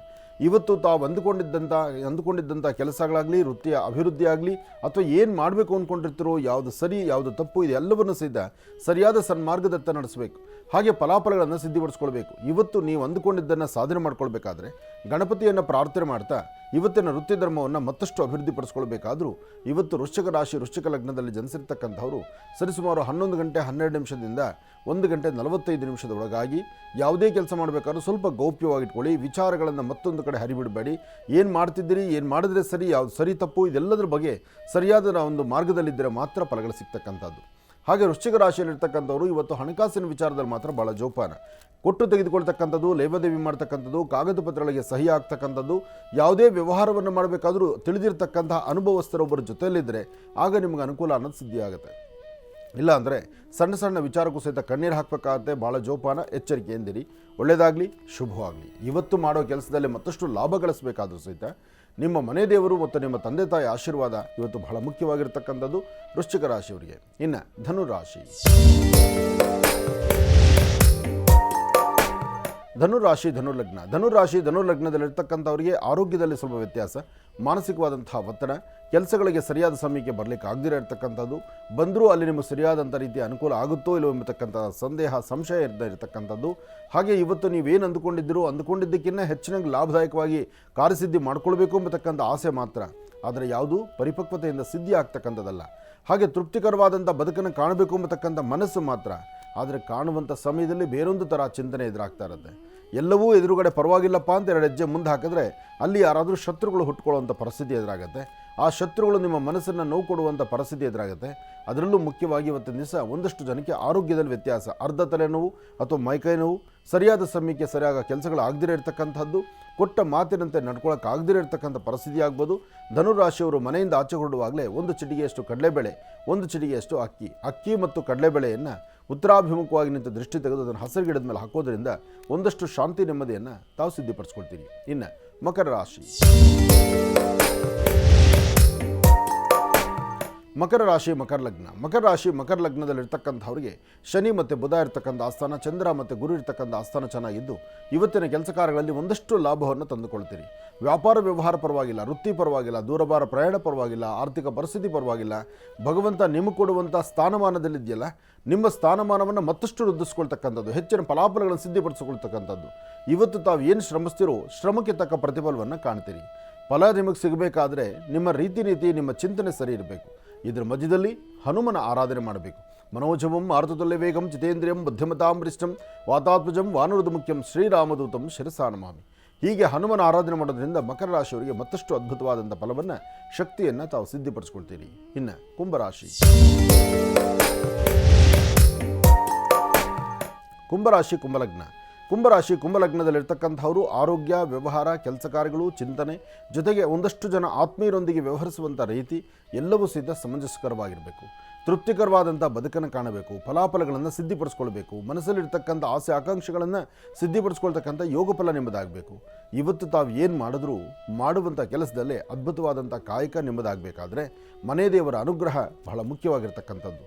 ದೇವರ ಅನುಗ್ರಹದಿಂದ ಮಾತ್ರ ಸಾಧ್ಯ ಫಲಾಫಲಗಳನ್ನು ಸಿದ್ಧಿಪಡಿಸ್ಕೊಳ್ಳೋಕ್ಕಾಗುವಂಥದ್ದು. ಹಾಗಾಗಿ ಇವತ್ತು ನೀವು ಮಾಡುವ ಕೆಲಸದಲ್ಲಿ ಏನಾದರೂ ಒಂದು ಬದಲಾವಣೆ ತಂದುಕೊಳ್ಬೇಕಾದ್ರೆ, ವೃತ್ತಿಯ ಅಭಿವೃದ್ಧಿಯನ್ನು ಕಾಣಬೇಕಾದ್ರೆ ಗಣಪತಿಯ ಪ್ರಾರ್ಥನೆಯೂ ಬಹಳ ಮುಖ್ಯವಾಗಿರ್ತಕ್ಕಂಥದ್ದು. ಏಕದಂತಾಯುಧ್ಮಹೇ ವಕ್ರದುಂಡಾಯ ಧೀಮಹಿ ತನ್ನೋದಂತೆ ಪ್ರಚೋದಯಾತ್. ಗಣಪತಿಯನ್ನು ಆರಾಧನೆ ಮಾಡಿ ಗಣಪನ ಸಿದ್ಧಿಪಡಿಸ್ಕೊಳ್ಳಿ. ಗಣಪತಿಗೆ ಒಂದು 21 ಗರಿಕೆಯನ್ನು, ಗಣಪತಿಗೆ ಶ್ರೀಗಂಧ ಚಕ್ಕೆಯಿಂದ ಗಂಧವನ್ನು ತೆಗೆದು ಗಂಧದಲ್ಲಿ ಗರಿಕೆಯನ್ನು ಅದ್ದುಕೊಂಡು ಗಣಪತಿಯ ಪಾದದ ಮೇಲಿಟ್ಟು ಉಳಿದಿರ್ತಕ್ಕಂಥ ಗಂಧವನ್ನು ಹಣೆಗಚ್ಕೊಳ್ಳೋದ್ರಿಂದ ಕುಂಭರಾಶಿಯವರು ಖಂಡಿತ ಒಳಿತನ್ನು ಸಿದ್ಧಿಪಡಿಸ್ಕೊಳ್ತೀರಿ. ಆದರೂ ವಾರದ ಪ್ರಾರಂಭದ ದಿನ ಹೆಚ್ಚಿನ ಜವಾಬ್ದಾರಿಯನ್ನು ಹೊರುವ ದಿನ. ಇವತ್ತು ಸಾಕಷ್ಟು ಜವಾಬ್ದಾರಿ ಕೆಲಸಗಳನ್ನು ನಿಭಾಯಿಸಬೇಕಾದಂಥ ಜವಾಬ್ದಾರಿ ನಿಮ್ಮ ಮೇಲೆ ಇದೆ. ಹಾಗಾಗಿ ಲಕ್ಷ್ಮೀನಾರಾಯಣನ ಪ್ರಾರ್ಥನೆ ಮಾಡಿ ಮನೆ ದೇವರ ಅನುಗ್ರಹದಿಂದ ಇಷ್ಟಾರ್ಥವನ್ನು ಖಂಡಿತ ಸಿದ್ಧಿಪಡಿಸ್ಕೊಳ್ತೀರಿ. ಒಳ್ಳೆಯದಾಗಲಿ, ಶುಭವಾಗಲಿ. ಇನ್ನು ಮೀನರಾಶಿ. ಮೀನರಾಶಿ ಮೀನಲಗ್ನದಲ್ಲಿರ್ತಕ್ಕಂಥವ್ರಿಗೆ ಚಂದ್ರ ಮತ್ತು ಗುರು ಇರ್ತಕ್ಕಂಥ ಆಸ್ಥಾನ, ಬುಧ ಮತ್ತು ಶುಕ್ರ ಇರ್ತಕ್ಕಂಥ ಆಸ್ಥಾನ ಚೆನ್ನಾಗಿದ್ದು ಶುಕ್ರನ ಅನುಗ್ರಹದಿಂದ ಇಷ್ಟಾರ್ಥವನ್ನು ಸಿದ್ಧಿಪಡಿಸ್ಕೊಳ್ತೀರಿ. ಅಸಮಾಧಾನವನ್ನು ದೂರ ಮಾಡ್ಕೊಳ್ತೀರಿ. ಸಮಾಧಾನಕರವಾದ ಫಲವನ್ನು ಸಿದ್ಧಿಪಡಿಸ್ಕೊಳ್ತೀರಿ. ವ್ಯಾಪಾರ ವ್ಯವಹಾರಗಳ ಕಡೆ ತುಂಬ ಗಮನ ಬೇಕು. ಮಾಡುವಂಥ ಕೆಲಸದಲ್ಲಿ ಒಂದಷ್ಟು ಬದಲಾವಣೆ ತಂದುಕೊಳ್ಬೇಕು. ಹಾಗೆ ವೃತ್ತಿಯಲ್ಲಿ ಏನು ಬದಲಾವಣೆ ಆಗುತ್ತೋ ಆ ಬದಲಾವಣೆಯನ್ನು ನೀವೇ ಚಿಂತನೆ ಮಾಡಿ ಅಲ್ಲಿ ಸರಿಪಡಿಸ್ಕೊಳ್ಬೇಕು. ಇವತ್ತು ಮಧ್ಯಾಹ್ನ 12 ಗಂಟೆಯಿಂದ 4 ಗಂಟೆ 12 ನಿಮಿಷದವರೆಗೂ ಬಹಳ ಅರ್ಥಗರ್ಭಿತವಾದಂಥ ಕಾಲ, ಒಳ್ಳೆಯ ಸಮಯ, ಒಳ್ಳೆಯ ಕೆಲಸ. ಈ ಕೆಲಸಗಳು ಕಾರ್ಯಸಿದ್ಧಿ ಆಗಬೇಕಾದ್ರೆ ಅದಕ್ಕೆ ಸರಿಯಾದಂಥ ಒಂದು ಕೆಲಸವನ್ನು ನಿಭಾಯಿಸಬೇಕು. ಹಾಗೆ ತೃಪ್ತಿಕರವಾದಂಥ ಬದುಕನ್ನು ಕಾಣಬೇಕು. ಇವತ್ತು ನೀವು ಯಾರ ಮಾತನ್ನು ಆಲಿಸ್ದಿರ ನಿಮಗೆ ಸರಿ ಅನ್ಸದ್ದನ್ನಷ್ಟೇ ನೀವು ಮಾಡ್ಕೊಂಡು ಮುಂದೆ ನಡೆದರೆ ಖಂಡಿತ ಒಳ್ಳೆ ಫಲ ಸಿಗುತ್ತೆ. ಒಳ್ಳೆ ಆರೋಗ್ಯ ಭಾಗ್ಯ ನಿಮ್ಮದಾಗುತ್ತೆ. ಒಳ್ಳೆಯದಾಗಲಿ, ಶುಭವಾಗಲಿ. ಇನ್ನು ಬಹಳ ವಿಶೇಷವಾಗಿ ಇಂದಿನ ಭಾಗದಲ್ಲಿ 12 ರಾಶಿಗಳಿರ್ತಕ್ಕಂಥ ಫಲಾಫಲಗಳನ್ನು, ಇವತ್ತಿನ ದಿನದ ವಿಶೇಷತೆ, ಪಂಚಾಂಗ ಶ್ರವಣ ಇದೆಲ್ಲವನ್ನು ಕೂಡ ತಿಳ್ಕೊಂಡಿದ್ದಾಯಿತು. ಇನ್ನು ಮಹರ್ಷಿ ಧರ್ಮಯಾತ್ರೆ ಇದರ ಬಗ್ಗೆ ಅಂತೂ ನಾನು ತಿಳಿಸಬೇಕು. ಯಾಕೆ ಅಂತಂದರೆ ಮಹರ್ಷಿ ಧರ್ಮಯಾತ್ರೆ ನಿರಂತರವಾಗಿ ನಿರ್ಗಳವಾಗಿ ನೆರವೇರಿಕೊಂಡು ಬರ್ತಾನೇ ಇದೆ. ಅದರಲ್ಲೂ ಮಹರ್ಷಿ ಧರ್ಮಯಾತ್ರೆಯಲ್ಲಿ ನಾನಾ ವಿಧವಾಗಿರ್ತಕ್ಕಂಥ ಕಾರ್ಯಕ್ರಮಗಳು ನೆರವೇರ್ಕೊಂಡು ಬರ್ತವೆ. ಮದುವೆ ಆಗಿಲ್ಲದೆ ಇರತಕ್ಕಂಥವ್ರಿಗಾಗಲಿ, ಇಲ್ಲ ಅಂತಂದರೆ ಸಾಮೂಹಿಕ ವಿವಾಹ ಆಗಲಿ, ಇಲ್ಲ ಅಂದರೆ ವಿದ್ಯಾರ್ಥಿಗಳಿಗೆ ಅರಿವನ್ನು ಮೂಡಿಸ್ತಕ್ಕಂಥ ಕಾರ್ಯಕ್ರಮ ಆಗಲಿ, ಇದೆಲ್ಲವೂ ಕೂಡ ನೆರವೇರ್ಕೊಂಡು ಬರ್ತಾನೆ ಇದೆ. ಇನ್ನು ಇದೇ ಬರ್ತಕ್ಕಂಥ 18/3/2024 ಸೋಮವಾರದಂದು ಬಹಳ ವಿಶೇಷವಾಗಿರ್ತಕ್ಕಂಥ ಒಂದು ಕಾರ್ಯಕ್ರಮ, ಅರ್ಥಗರ್ಭಿತವಾಗಿರ್ತಕ್ಕಂಥ ಒಂದು ಕಾರ್ಯಕ್ರಮ ಅಂತಲೇ ಹೇಳ್ಬೋದು. ಅಕ್ಷಾ ಕ್ರಿಯೇಷನ್ಸ್ ರವರ ವತಿಯಿಂದ ಬಹಳ ವಿಶೇಷವಾಗಿರ್ತಕ್ಕಂಥ ಕಾರ್ಯಕ್ರಮ. ಡಾಕ್ಟರ್ ಪುನೀತ್ ರಾಜ್ಕುಮಾರ್ ರವರ ಹುಟ್ಟುಹಬ್ಬದ ಪ್ರಯುಕ್ತವಾಗಿ ಸಾಮೂಹಿಕ ವಿವಾಹ ಮತ್ತು ಸೃಷ್ಟಿಪೂರ್ತಿ ಕಾರ್ಯಕ್ರಮ ಮತ್ತು ಯೋಧರಿಗೆ, ರೈತರಿಗೆ ಮತ್ತು ಬಹಳ ವಿಶೇಷವಾಗಿ ಸಾಧಕರಿಗೆ ಸನ್ಮಾನದ ಕಾರ್ಯಕ್ರಮವನ್ನು ಗುರೂಜಿಯವರೊಟ್ಟಿಗೆ ಅವರು ಕೂಡ ಈ ಒಂದು ಕಾರ್ಯಕ್ರಮವನ್ನು ಆಚರಣೆಯನ್ನು ಮಾಡ್ತಾ ಇದ್ದಾರೆ ಗುರೂಜಿಯವರ ಉಪಸ್ಥಿತಿಯಲ್ಲಿ. ಈ ಒಂದು ಕಾರ್ಯಕ್ರಮಕ್ಕೆ ಗುರೂಜಿಯವರನ್ನ ಸ್ವಾಗತಿಸಲಿಕ್ಕಾಗಿ ಈ ಒಂದು ಅಕ್ಷಾ ಕ್ರಿಯೇಷನ್ಸ್ನ ಕಡೆಯಿಂದ ಶಿವಾರವರು ಮತ್ತು ಲಕ್ಷ್ಮಣರವರು ನಮ್ಮ ಕಾರ್ಯಕ್ರಮಕ್ಕೆ ಆಗಮಿಸಿದ್ದಾರೆ. ಮೊದಲನೇದಾಗಿ ಅವರನ್ನು ಕಾರ್ಯಕ್ರಮಕ್ಕೆ ಸ್ವಾಗತಿಸೋಣ. ಕಾರ್ಯಕ್ರಮದ ಬಗ್ಗೆ ಮತ್ತಷ್ಟು ಮಾಹಿತಿಯನ್ನು ತಿಳ್ಕೊಳ್ಳೋಣ ಎಂಬತಕ್ಕಂಥ ಮಾತನ್ನು ಹೇಳ್ತಾ ಸರ್, ತಮ್ಮೆಲ್ಲರಿಗೂ ಕೂಡ ಕಾರ್ಯಕ್ರಮಕ್ಕೆ ಸ್ವಾಗತ, ಸುಸ್ವಾಗತ. ಅಕ್ಷಾ ಕ್ರಿಯೇಷನ್ಸು ಹೌದು, ಅವರ ಚಿಂತನೆ, ಅವರ ಆಲೋಚನೆ ನಿಜಕ್ಕೂ ಬಹಳ ಚೆನ್ನಾಗಿದೆ. ಯಾಕೆಂದರೆ ಎಲ್ಲರೂ ಸಾಮೂಹಿಕ ವಿವಾಹವನ್ನೇ ಮಾಡ್ತಾರೆ. ಸಾಮೂಹಿಕ ವಿವಾಹದಲ್ಲಿ ಏನಪ್ಪ ಅಂದರೆ ನೂತನ ವಧುವರರಿಗೆ ಮದುವೆ ಮಾಡ್ತಕ್ಕಂಥದ್ದು ಕ್ರಮ. ಆದರೆ ಮದುವೆ ಮಾಡಿ ಒಂದು ಒಳ್ಳೆ ಪುತ್ರರತ್ನನಿಗೋ, ಒಂದು ಹೆಣ್ಣಿಗೋ, ಒಂದು ಗಂಡಿಗೋ ಜನ್ಮವನ್ನು ಕೊಟ್ಟು ತಮ್ಮ ದೇಹದಲ್ಲಿರ್ತಕ್ಕಂಥ ರಕ್ತವನ್ನು ಬಸಿದು ಆ ಮಕ್ಕಳನ್ನು ದೊಡ್ಡವರು ಮಾಡ್ತಾರೆ. ಮಕ್ಕಳನ್ನು ದೊಡ್ಡವರು ಮಾಡಿದ್ಮೇಲೆ ಒಂದಿಷ್ಟು ವಯಸ್ಸಾದ ಮೇಲೆ ಆ ಮಕ್ಕಳ ವಯಸ್ಸಾಗಿ ಅಂದರೆ ಮಕ್ಕಳು ವಯಸ್ಕರಾಗ್ತಾರೆ, ಅವರು ಮದುವೆ ಮಾಡ್ತಾರೆ, ನಿಜ ಆಗೋಗುತ್ತೆ. ಆದರೆ ವಯಸ್ಸಾಗಿರ್ತಕ್ಕಂಥ ಹಿರಿಯರಿಗೂ ಒಂದು ಒಳ್ಳೆಯ ಒಂದು ಕ್ರಮ ಆಗಬೇಕಲ್ಲ, ಅವರ ಆರೋಗ್ಯ ಮತ್ತಷ್ಟು ವೃದ್ಧಿಸಬೇಕಲ್ಲ. ಅದಕ್ಕೆ ಷಷ್ಠಪೂರ್ತಿ ಶಾಂತಿ ಎಂಬತಕ್ಕಂಥದ್ದು ಧರ್ಮಶಾಸ್ತ್ರದಲ್ಲಿದೆ. ಈ ಷಷ್ಠಪೂರ್ತಿ ಎಂಬತಕ್ಕಂಥದ್ದನ್ನು 50 ವರ್ಷ ದಾಟದ ಮೇಲೆ 60ನೇ ವರ್ಷಕ್ಕೆ ಬಂದಾಗ ಎಲ್ಲರೂ ಸಹಿತ ಅಲ್ಲಿ ಮನೆಯಲ್ಲಿ ಮಕ್ಕಳು ಸೇರಿ ಮಾಡಬೇಕು. ಆದರೆ ಎಷ್ಟು ಜನ ಮನೆಗಳಲ್ಲಿ ಮಾಡ್ತಿದ್ದಾರೆ? ಯಾರೊಬ್ಬರು ಮಾಡೋದು ಹಿಂಜರಿತಾರೆ. ಅಂದರೆ ಬರೀ ಅವ್ರದ್ದವ್ರ ಚಿಂತನೆ ಆಗ್ತಿರುತ್ತೆ. ಅವ್ರ ಬೆಳವಣಿಗೆ ಆಗಬೇಕು, ಅವ್ರನ್ನಲ್ಲಿ ಸೈಟ್ ತೊಗೋಬೇಕು, ಇಲ್ಲಿ ಮನೆ ಕಟ್ಟಬೇಕು, ಅಥವಾ ಇನ್ಯಾವುದೋ ಮಾಡಬೇಕು, ಮಗದೊಂದು ಮಾಡಬೇಕು, ತನ್ನ ಮನೆ ಜವಾಬ್ದಾರಿ ನೋಡಬೇಕು, ಜನ್ಮ ಕೊಟ್ಟಂಥ ಜನ್ಮದಾತರನ್ನ ಕಡೆ ಕಾಣಿಸ್ಬೇಕು, ಈ ಮಟ್ಟಕ್ಕೆ ಆಗೋಗುತ್ತೆ. ಆದರೆ ಅಂತಹ ಸಮಯದಲ್ಲಿ ನನಗೆ ಇವರು ಆಹ್ವಾನ ಪತ್ರಿಕೆ ತರಕ್ಕೆ ಮುಂದೆ ಆ ಒಂದು ಇನ್ವಿಟೇಷನ್ನ ಕರೆಯೋಲೆ ತೋರಿಸಿದಾಗ ಯಾವಾಗ ಷಷ್ಠಪೂರ್ತಿ ಎಂಬತಕ್ಕಂತಹ ವಾಕ್ಯ ಇತ್ತಲ್ಲ, ಆಗ ನನ್ನ ಮನಸ್ಸಲ್ಲಿ ಒಂದು ಒಳ್ಳೆಯ ಸ್ಥಾನ ಆಯಿತು ನನಗನ್ಸಿದ್ದು. ಯಾಕೆಂದರೆ ಸಾಮೂಹಿಕ ವಿವಾಹ ರಾಜ್ಯದಾದ್ಯಂತ ಎಲ್ಲರೂ ಮಾಡ್ತಾರೆ. ಆದರೆ ಷಷ್ಠಪೂರ್ತಿ ಮಾಡಿ ವಯಸ್ಸಾಗಿರ್ತಕ್ಕಂಥ ಹಿರಿಯ ಗಂಡ ಹೆಂಡತಿ ಆ ದಂಪತಿಗಳನ್ನು, ಹಿರಿಯ ದಂಪತಿಗಳನ್ನು ಈ ವೇದಿಕೆಗೆ ಕರ್ಕೊಂಬರುವಂಥ ಕೆಲಸ ಮಾಡ್ತಿದ್ದಾರಲ್ಲ, ಅದು ಮೆಚ್ಚುವಂಥದ್ದು. ಹಾಗಾಗಿ ನಿಮ್ಮ ಈ ಕೆಲಸ ನಮಗೆ ಬಹಳ ತೃಪ್ತಿ ಇದೆ. ಒಳ್ಳೆಯದಾಗಲಿ. ಕೊಡಿ ಇನ್ವಿಟೇಷನ್. ಅಲ್ಲ, ನೀವು ಶಾಲ್ ಓದಿಲ್ಲ ಕೊಟ್ಬೇಡಿ.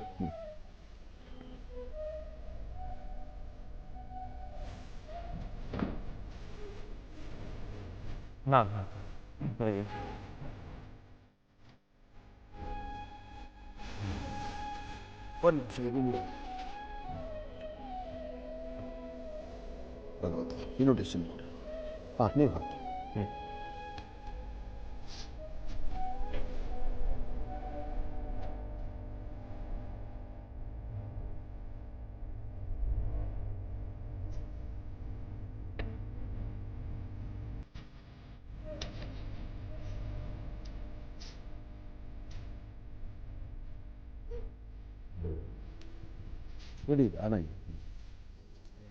ಮೊದಲಾಗಿ ಆನಂದ್ ಗುರೂಜಿ ಅವರಿಗೆ ನಮಸ್ಕಾರ ಮಾಡುತ್ತಾ, ಶ್ರೇಯಸ್ ಗುರೂಜಿಗಳು ನಮಸ್ಕಾರ ಮಾಡುತ್ತಾ, ಅಕ್ಷಾ ಕ್ರಿಯೇಷನ್ ಮೈಸೂರು ವತಿಯಿಂದ ಡಾಕ್ಟರ್ ಪುನೀತ್ ರಾಜ್ಕುಮಾರ ಹುಟ್ಟುಹಬ್ಬದ ಅಂಗವಾಗಿ ಅಕ್ಷ ಕ್ರಿಯೇಷನ್ ವತಿಯಿಂದ ಸಾಮೂಹಿಕ ವಿವಾಹ ಮತ್ತು ಸೃಷ್ಟಿಪೂರ್ತಿ ಕಾರ್ಯಕ್ರಮ ಹಾಗೂ ಯೋಧರಿಗೆ ಮತ್ತು ರೈತರಿಗೆ ಸನ್ಮಾನ ಕಾರ್ಯಕ್ರಮ ಇದೆ. ಎಲ್ಲರೂ ಭಾಗವಹಿಸಿ ಯಶಸ್ವಿ ಮಾಡಬೇಕಾಗಿ ನಿಮ್ಮಲ್ಲಿ ಕೇಳಿಕೊಳ್ತೀನಿ. ಆ ಗುರೂಜಿ ಎಷ್ಟೇ ಕೆಲಸ ಇದ್ದರೂ ನಮಗೆ ಖುಷಿಪಟ್ಟು ಬರ್ತಿದ್ದಾರೆ, ಅದೇ ನಮಗೆ ತುಂಬ ಖುಷಿಯಾಗಿದೆ. ಮೈಸೂರಲ್ಲಿ ಇಂಥ ಕಾರ್ಯ ಮಾಡ್ತಿರೋದ್ರಿಂದ ಎಲ್ಲರೂ ಬಂದು ಭಾಗವಹಿಸಬೇಕಾಗಿ ಕೇಳ್ಕೊತೀನಿ. ತುಂಬ ಸಂತೋಷ. ಯಾಕೆಂದರೆ ನಾನು ಮೊದಲೇ ಹೇಳಿದ್ನಲ್ಲ, ಬರೀ ಸಾಮೂಹಿಕ ವಿವಾಹ ಆಗಿದ್ದರೆ ರಾಜ್ಯದಾದ್ಯಂತ ಈ ಕಾರ್ಯಕ್ರಮಗಳು ನಡೀತಾನೆ ಇರುತ್ತೆ. ಜೊತೆಗೆ ಎಲ್ಲ ಮಳೆ ಬೇರೆ ಜಾಸ್ತಿ ಇದೆ ಎಲ್ಲ ಕಡೆ. ಮಳೆ ಜಾಸ್ತಿ ಇರೋದ್ರಿಂದ ಕಾರ್ಯಕ್ರಮ ಹೇಗಪ್ಪ ಅನ್ನೋಗೆ ಅಲ್ವಾ? ಮಳೆ ಜಾಸ್ತಿ ಇದೆಯೋ ಕಡಿಮೆ ಇದೆಯೋ? ಮಳೆನೇ ಇಲ್ಲ, ಮಳೆ ಆಗಬೇಕು. ನಾನು ಅರ್ಧ ನಿಮ್ಮ ಮೈಸೂರು ಅಂದ ತಕ್ಷಣ ಮೊದಲು ನನ್ನ ಮನಸ್ಸಲ್ಲಿ ಬಂದದ್ದು ತಾಯಿ ಚಾಮುಂಡೇಶ್ವರಿಯ ಬಳಿ ಅಲ್ಲಿ ಬಂದು ಒಂದು ಸಂಕಲ್ಪ ಮಾಡಬೇಕು. ಈ ನೆಪದಲ್ಲಾದರೂ ತಾಯಿ ಚಾಮುಂಡೇಶ್ವರಿ ಸಾನ್ನಿಧ್ಯಕ್ಕೆ ಬಂದು ಅಲ್ಲಿ ಮಳೆಗಾಗಿ ಒಂದು ಪ್ರಾರ್ಥನೆ ಮಾಡೋಣ. ಹಾಗೆ ಆ ತಾಯಿ ಚಾಮುಂಡೇಶ್ವರಿ ಸಾನ್ನಿಧ್ಯದಿಂದ ಒಂದಿಷ್ಟು ಅರಿಶಿನ ಕುಂಕುಮ ಮಂಗಳದ್ರವ್ಯ ತಂದು ಇಲ್ಲಿ ಮದುವೆ ಆಗ್ತಕ್ಕಂಥ ವಧುವರರಿಗೆ ಆಶೀರ್ವಾದ ಮಾಡೋಣ ಅಂತ. ಇದಕ್ಕೂ ಬಹಳ ಮುಖ್ಯವಾಗಿ ಷಷ್ಠಪೂರ್ತಿ ಬಗ್ಗೆ ನೀವು ಹಾಕಿದ್ರಲ್ಲ, ಅದು ಭಾಳ ಸಂತೋಷ. ಯಾರೆಲ್ಲ ಮದುವೆ ಆಗಬೇಕಾಗಿರ್ತಕ್ಕಂಥ ವಧುವರರಿದ್ದೀರಿ ಮೈಸೂರು ಸುತ್ತಮುತ್ತ, ಬಂದು ಅಕ್ಷಯ ಕ್ರಿಯೇಷನ್ಸಲ್ಲಿ ನಿಮ್ಮ ಹೆಸರು ಬರೆಸ್ಕೊಡಿ. ಯಾರೆಲ್ಲ ವಯಸ್ಸಾಗಿರ್ತಕ್ಕಂಥ ಹಿರಿಯರಿದ್ದೀರಿ, ನೀವು ಬಂದು ಈ ಷಷ್ಠಪೂರ್ತಿ ಕಾರ್ಯಕ್ರಮದಲ್ಲಿ ಭಾಗವಹಿಸಿ. ನಿಮಗೆ ಒಳ್ಳೆ ಆರೋಗ್ಯ ಭಾಗ್ಯ ಆಗಲಿ, ಚೆನ್ನಾಗಿರಲಿ. ಬಹಳ ಅದ್ಭುತವಾದಂಥ ಶಿವು ಮತ್ತು ಲಕ್ಷ್ಮಣರವರು ಭಾಳ ಅದ್ಭುತವಾದಂಥ ಒಂದು ಕಾಯಕವನ್ನು ಆಯೋಜನೆ ಮಾಡಿದ್ದಾರೆ. ಒಳ್ಳೆಯದಾಗಲಿ, ಶುಭವಾಗಲಿ. ಇನ್ನು ಬಹಳ ವಿಶೇಷವಾಗಿ ಇಂದಿನ ಭಾಗದಲ್ಲಿ ಮಹರ್ಷಿ ಧರ್ಮಯಾತ್ರೆ ಅಡಿ ನೆರವೇರ್ತಾ ಇರತಕ್ಕಂಥ ಒಂದು ಕಾರ್ಯಕ್ರಮದ ಬಗ್ಗೆ ತಿಳಿಸಿದೆ. ಇನ್ನು ಈಗ ಅದೇ ಮಹರ್ಷಿ ಧರ್ಮಯಾತ್ರೆ ಅಡಿಯಲ್ಲಿ ಮತ್ತೊಂದು ಕಾರ್ಯಕ್ರಮ ನೆರವೇರ್ತಾ ಇದೆ ಕುಂಸಿ, ಶಿವಮೊಗ್ಗ ತಾಲೂಕಿನಲ್ಲಿ. ಬಹಳ ವಿಶೇಷವಾಗಿರ್ತಕ್ಕಂಥ ಕಾರ್ಯಕ್ರಮ. ಆ ಒಂದು ಕಾರ್ಯಕ್ರಮಕ್ಕೆ ಗುರುಜಿಯವರನ್ನ ಸ್ವಾಗತಿಸಲಿಕ್ಕಾಗಿ ಬಹಳ ವಿಶೇಷವಾಗಿರ್ತಕ್ಕಂಥ ಅತಿಥಿಗಳು ಇವತ್ತಿನ ಸಹ ನಮ್ಮ ಕಾರ್ಯಕ್ರಮಕ್ಕೆ ಆಗಮಿಸಿದ್ದಾರೆ. ಅದರಲ್ಲೂ ಬಹಳ ಪ್ರಮುಖವಾಗಿ ಮುಖ್ಯ ಅತಿಥಿಗಳಾಗಿರ್ತಕ್ಕಂಥವ್ರು ಶ್ರೀ ಎಂ ಗಿರಿಸ್ವಾಮಿರವರು, ಅಧ್ಯಕ್ಷರು ಹಾಗೂ ಧರ್ಮದರ್ಶಿಗಳು, ಶ್ರೀ ಶನೇಶ್ವರ ಸ್ವಾಮಿ ದೇವಸ್ಥಾನ ಸೇವಾ ಸಮಿತಿ. ಈ ಒಂದು ಕಾರ್ಯಕ್ರಮಕ್ಕೆ ಗುರುಜಿಯವರನ್ನ ಸ್ವಾಗತಿಸಲಿಕ್ಕಾಗಿ ಅವರು ಆಗಮಿಸಿದ್ದಾರೆ. ಅವ್ರನ್ನೆಲ್ಲರನ್ನೂ ಕೂಡ ಮೊದಲನೇದಾಗಿ ಕಾರ್ಯಕ್ರಮಕ್ಕೆ ಸ್ವಾಗತಿಸೋಣ. ಸರ್, ತಮ್ಮೆಲ್ಲರಿಗೂ ಕೂಡ ಕಾರ್ಯಕ್ರಮಕ್ಕೆ ಸ್ವಾಗತ, ಸುಸ್ವಾಗತ. ಶನೇಶ್ವರ ಅಂದರೆ ರಾಜ್ಯದಾದ್ಯಂತ ಭಾಳ ವಿಶೇಷವಾದಂಥ ಶನೇಶ್ವರ ಸಾನ್ನಿಧ್ಯಗಳಿದೆ. ಹೌದು. ಆದರೆ ದೇವಸ್ಥಾನಕ್ಕೆ ಭಕ್ತರು ಬಂದಾಗ ಆ ಭಕ್ತರನ್ನು ಆಕರ್ಷಿತವಾಗಿ ತೆಗೆದುಕೊಂಡು ಭಕ್ತರಲ್ಲಿರ್ತಕ್ಕಂಥ ನ್ಯೂನ್ಯತೆಗಳನ್ನು, ಸಮಸ್ಯೆಗಳನ್ನು ಹುಡಿದೋಡಿಸ್ಬೇಕು. ಹೌದು. ಒಂದು ಸಮಸ್ಯೆ ಹೊತ್ತು ಬರ್ತಕ್ಕಂಥವರಿಗೆ ಭಗವಂತನ ಸೇವೆ, ಅಲ್ಲಿ ನಡೀತಕ್ಕಂಥ ಪೂಜಾನುಷ್ಠಾನದಿಂದ ಅವರ ಕಷ್ಟ ಪರಿಹಾರ ಆಗಬೇಕು. ಎರಡನೇದು, ಅವರಲ್ಲಿರ್ತಕ್ಕಂಥ ವಿದ್ವತ್ತಿನಿಂದ, ಆ ವಿದ್ಯೆಯನ್ನು 4 ಜನದ ಕುಟುಂಬಕ್ಕೆ ಬೆಳಕಾಗಿ ನಿಲ್ಲುವಂತಹ ಒಂದಷ್ಟು ಜ್ಞಾನವನ್ನು ಪಸರಿಸಬೇಕು. ಆ ನಿಟ್ಟಿನಲ್ಲಿ ಕುಂಸಿನಲ್ಲಿ ಬಹಳ ವಿಶೇಷವಾಗಿ ನಡೀತದೆ. ಯಾಕೆಂದರೆ ಈ ಕುಡಿತದ ಚಟದಿಂದ ಒದ್ದಾಡ್ತಕ್ಕಂಥವ್ರು ಸಾಕಷ್ಟು ಜನ ಇದ್ದಾರೆ. 4 ಜನ ಸ್ನೇಹಿತರಿದ್ದಾಗ ಮನೇಲಿ ಏನಾರು ಬೇಜಾರ, ಬಾ ಕೂತ್ಕೋ, ಹೋಗೋಣ ಇವತ್ತು ಒಂದು ಪಾರ್ಟಿ ಮಾಡ್ಕೊಂಬರೋಣ ಅಂತ ಕರ್ಕೊಂಡೋಗಿ ಒಂದಲ್ಲೇ ದಿವಸ ತೀರ್ಥ ಹಾಕ್ಸ್ಬಿಡ್ತಾರೆ. ಅಲ್ಲಿ ಶುರು ಅವ್ರ ಜೀವನ ಹಾಳಾಗಕ್ಕೆ. ಅದಾದ ಮೇಲೆ ಅವ್ರ ಬದುಕೇನು, ಬೀದಿಯಲ್ಲಿ ಬಿದ್ದು ಮೋರಿಯಲ್ಲೋ ಅಲ್ಲಿ ಇಲ್ಲಿ ಬಿದ್ದು ಒದ್ದಾಡುವಂಥದ್ದಾಗತ್ತೆ. ಆದರೆ ಅಂಥವ್ರನ್ನ ಶನೈಶ್ಚರನ ಸಾನ್ನಿಧ್ಯಕ್ಕೆ ಬಂದಾಗ, ದೇವರ ದರ್ಶನ ಆದ ಮೇಲೆ ಅವ್ರನ್ನ ಪುನಃ ಸರಿದಾರಿ ತರುವಂತಹ ಒಂದು ದೊಡ್ಡ ಪ್ರಯತ್ನ ಮಾಡ್ತಿರುವಂಥದ್ದು ನನ್ನ ಆತ್ಮೀಯರಾದಂತಹ ಗಿರಿಸ್ವಾಮಿಯವರು. ಇದು ಮೆಚ್ಚುವಂಥ ಕೆಲಸ. ಅವ್ರು ಯಾವ ಸೇವೆ ಮಾಡ್ತಿದ್ದಾರೆ, ಏನು ಮಾಡ್ತಿದ್ದಾರೆ ಅದೆಲ್ಲ ಸೆಕೆಂಡ್ರಿ, ಅದಾಮೇಲೆ ಏನು ಕೆಲಸ. ದೇವಸ್ಥಾನ ಇದೆ, ವರ್ಷಕ್ಕೊಂದು ಜಾತ್ರೆ ನಡೆಯುತ್ತೆ, ಜನ್ಮೋತ್ಸವ ಆಗುತ್ತೆ, ರಥೋತ್ಸವ ಆಗುತ್ತೆ, ಅದು ನಡೆಯುತ್ತೆ. ಆದರೆ ಮನಪರಿವರ್ತನೆ ಮಾಡೋ ಕೆಲಸನ ಗಿರೀಶ್ ಅವ್ರು ಮಾಡ್ತಿರೋದು ಅದು ಮೆಚ್ಚುವಂಥ ಕೆಲಸ. ಅದಕ್ಕೆ ನಾವು ಅವ್ರ ಜೊತೆಲಿ ಯಾವಾಗಲೂ ಇರ್ತೀವಿ ಅಲ್ವಾ. ನನಗೆ ಅದೊಂದೇ ಈ ಮೆಚ್ಚುಗೆ ಆಗಿದೆ. ಯಾಕೆಂದರೆ ಎಲ್ಲ ಇಡೀ ರಾಜ್ಯ ಪ್ರವಾಸ. ಈಗ ನಾವು ಸಾಗರದ ಹತ್ರ ಒಂದು ಶನೇಶ್ವರನ ದೇವಸ್ಥಾನ, ಅದು ಇವತ್ತು ಹೇಳಬೇಕಾಯ್ತು, ನೀವು ಮರ್ತು ಬಿಟ್ಟಿದ್ದೀರಿ, ಮರಿಬಾರ್ದು.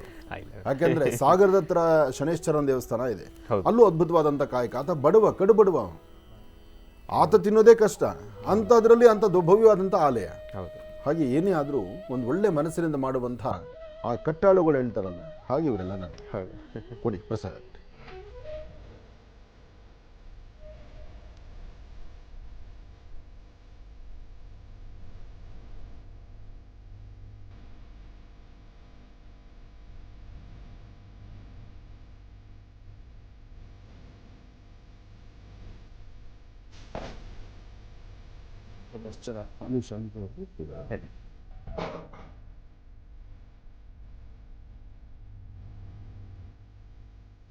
ನೀಲಾಂಜನ ಸಮಾಭಾಸಂ ರವಿಪುತ್ರಂ ನವಾಗ್ರಜಂ ಛಾಯಾಮಾರ್ತಾಂಡ ಸಂಭೂತಂ ತನ್ನಮಾಮಿ ಶನೈಶ್ಚರಂ.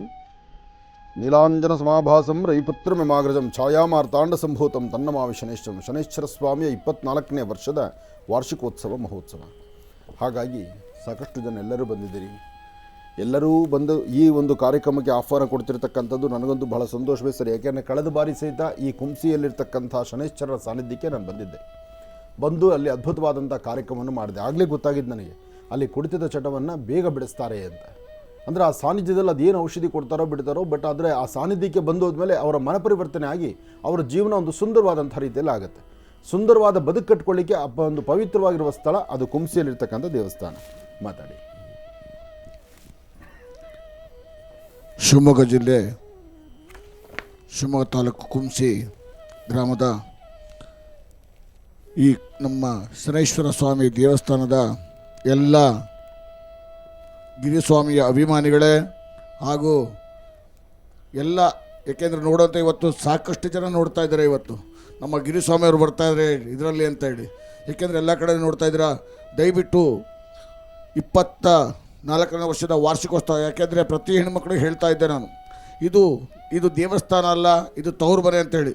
ಯಾರಿಗೆ ಕುರ್ತದ ಚಟ ಬಿಡೋರಿಗೆ ಪ್ರತಿಯೊಬ್ಬರಿಗೂ ಹೇಳ್ತಾ ಇದ್ದೆ, ನಿಮ್ಮ ತವರು ಮನೆ ಕಾರ್ಯಕ್ರಮ ಇದೇ ಶನಿವಾರ ಮತ್ತು ಭಾನುವಾರ ಕಾರ್ಯಕ್ರಮ ಮತ್ತೆ ಹಮ್ಮಿಕೊಂಡಿದ್ದೀವಿ ಎಲ್ಲರೂ ಸಮೇತವಾಗಿ.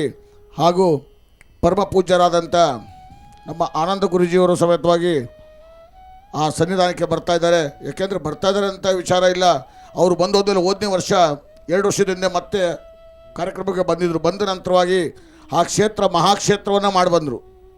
ಇವತ್ತು ಆ ಕ್ಷೇತ್ರ ಈಗ ಅವರಿಗೆ ಗುರುತಿಡಿತಾರೋ ಇಲ್ಲೋ ನನಗೆ ಅರ್ಥ ಆಗ್ತಾ ಇಲ್ಲ. ಬಟ್ ನನ್ನ ಆತ್ಮೀಯರಾದಂಥ ಶ್ರೀನಿವಾಸ್ ಗುರೂಜಿಯವರು ಸಮೇತವಾಗಿ ಬರ್ತಾರೆ ಅಂತ ಭಾಳ ಖುಷಿಪಟ್ಟಿದೆ.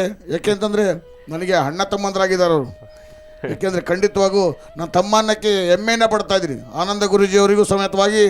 ಏಕೆಂದರೆ ನನ್ನ ತಂದೆ ಸ್ಥಾನದಲ್ಲಿ ಇಟ್ಕೊಂಡು, ನನ್ನ ಅಣ್ಣ ತಮ್ಮ ಸ್ಥಾನದಲ್ಲಿ ಇಟ್ಕೊಂಡು ಎಲ್ಲ ರೀತಿಯಿಂದ ಸಮೇತವಾಗಿ ಗಿರಿಸ್ವಾಮಿ ಮಾಡಿ ನಾನಿದ್ದೀನಿ, ನಾನು ಸಪೋರ್ಟ್ ಮಾಡ್ತೇನೆ ಅಂತ ಹೇಳಿದಾಗ ಒಬ್ಬರು ಧೈರ್ಯವನ್ನು ಕೊಟ್ಟಾಗ ದೇವರೇ ಧೈರ್ಯ ಕೊಟ್ಟಂಗಾತು.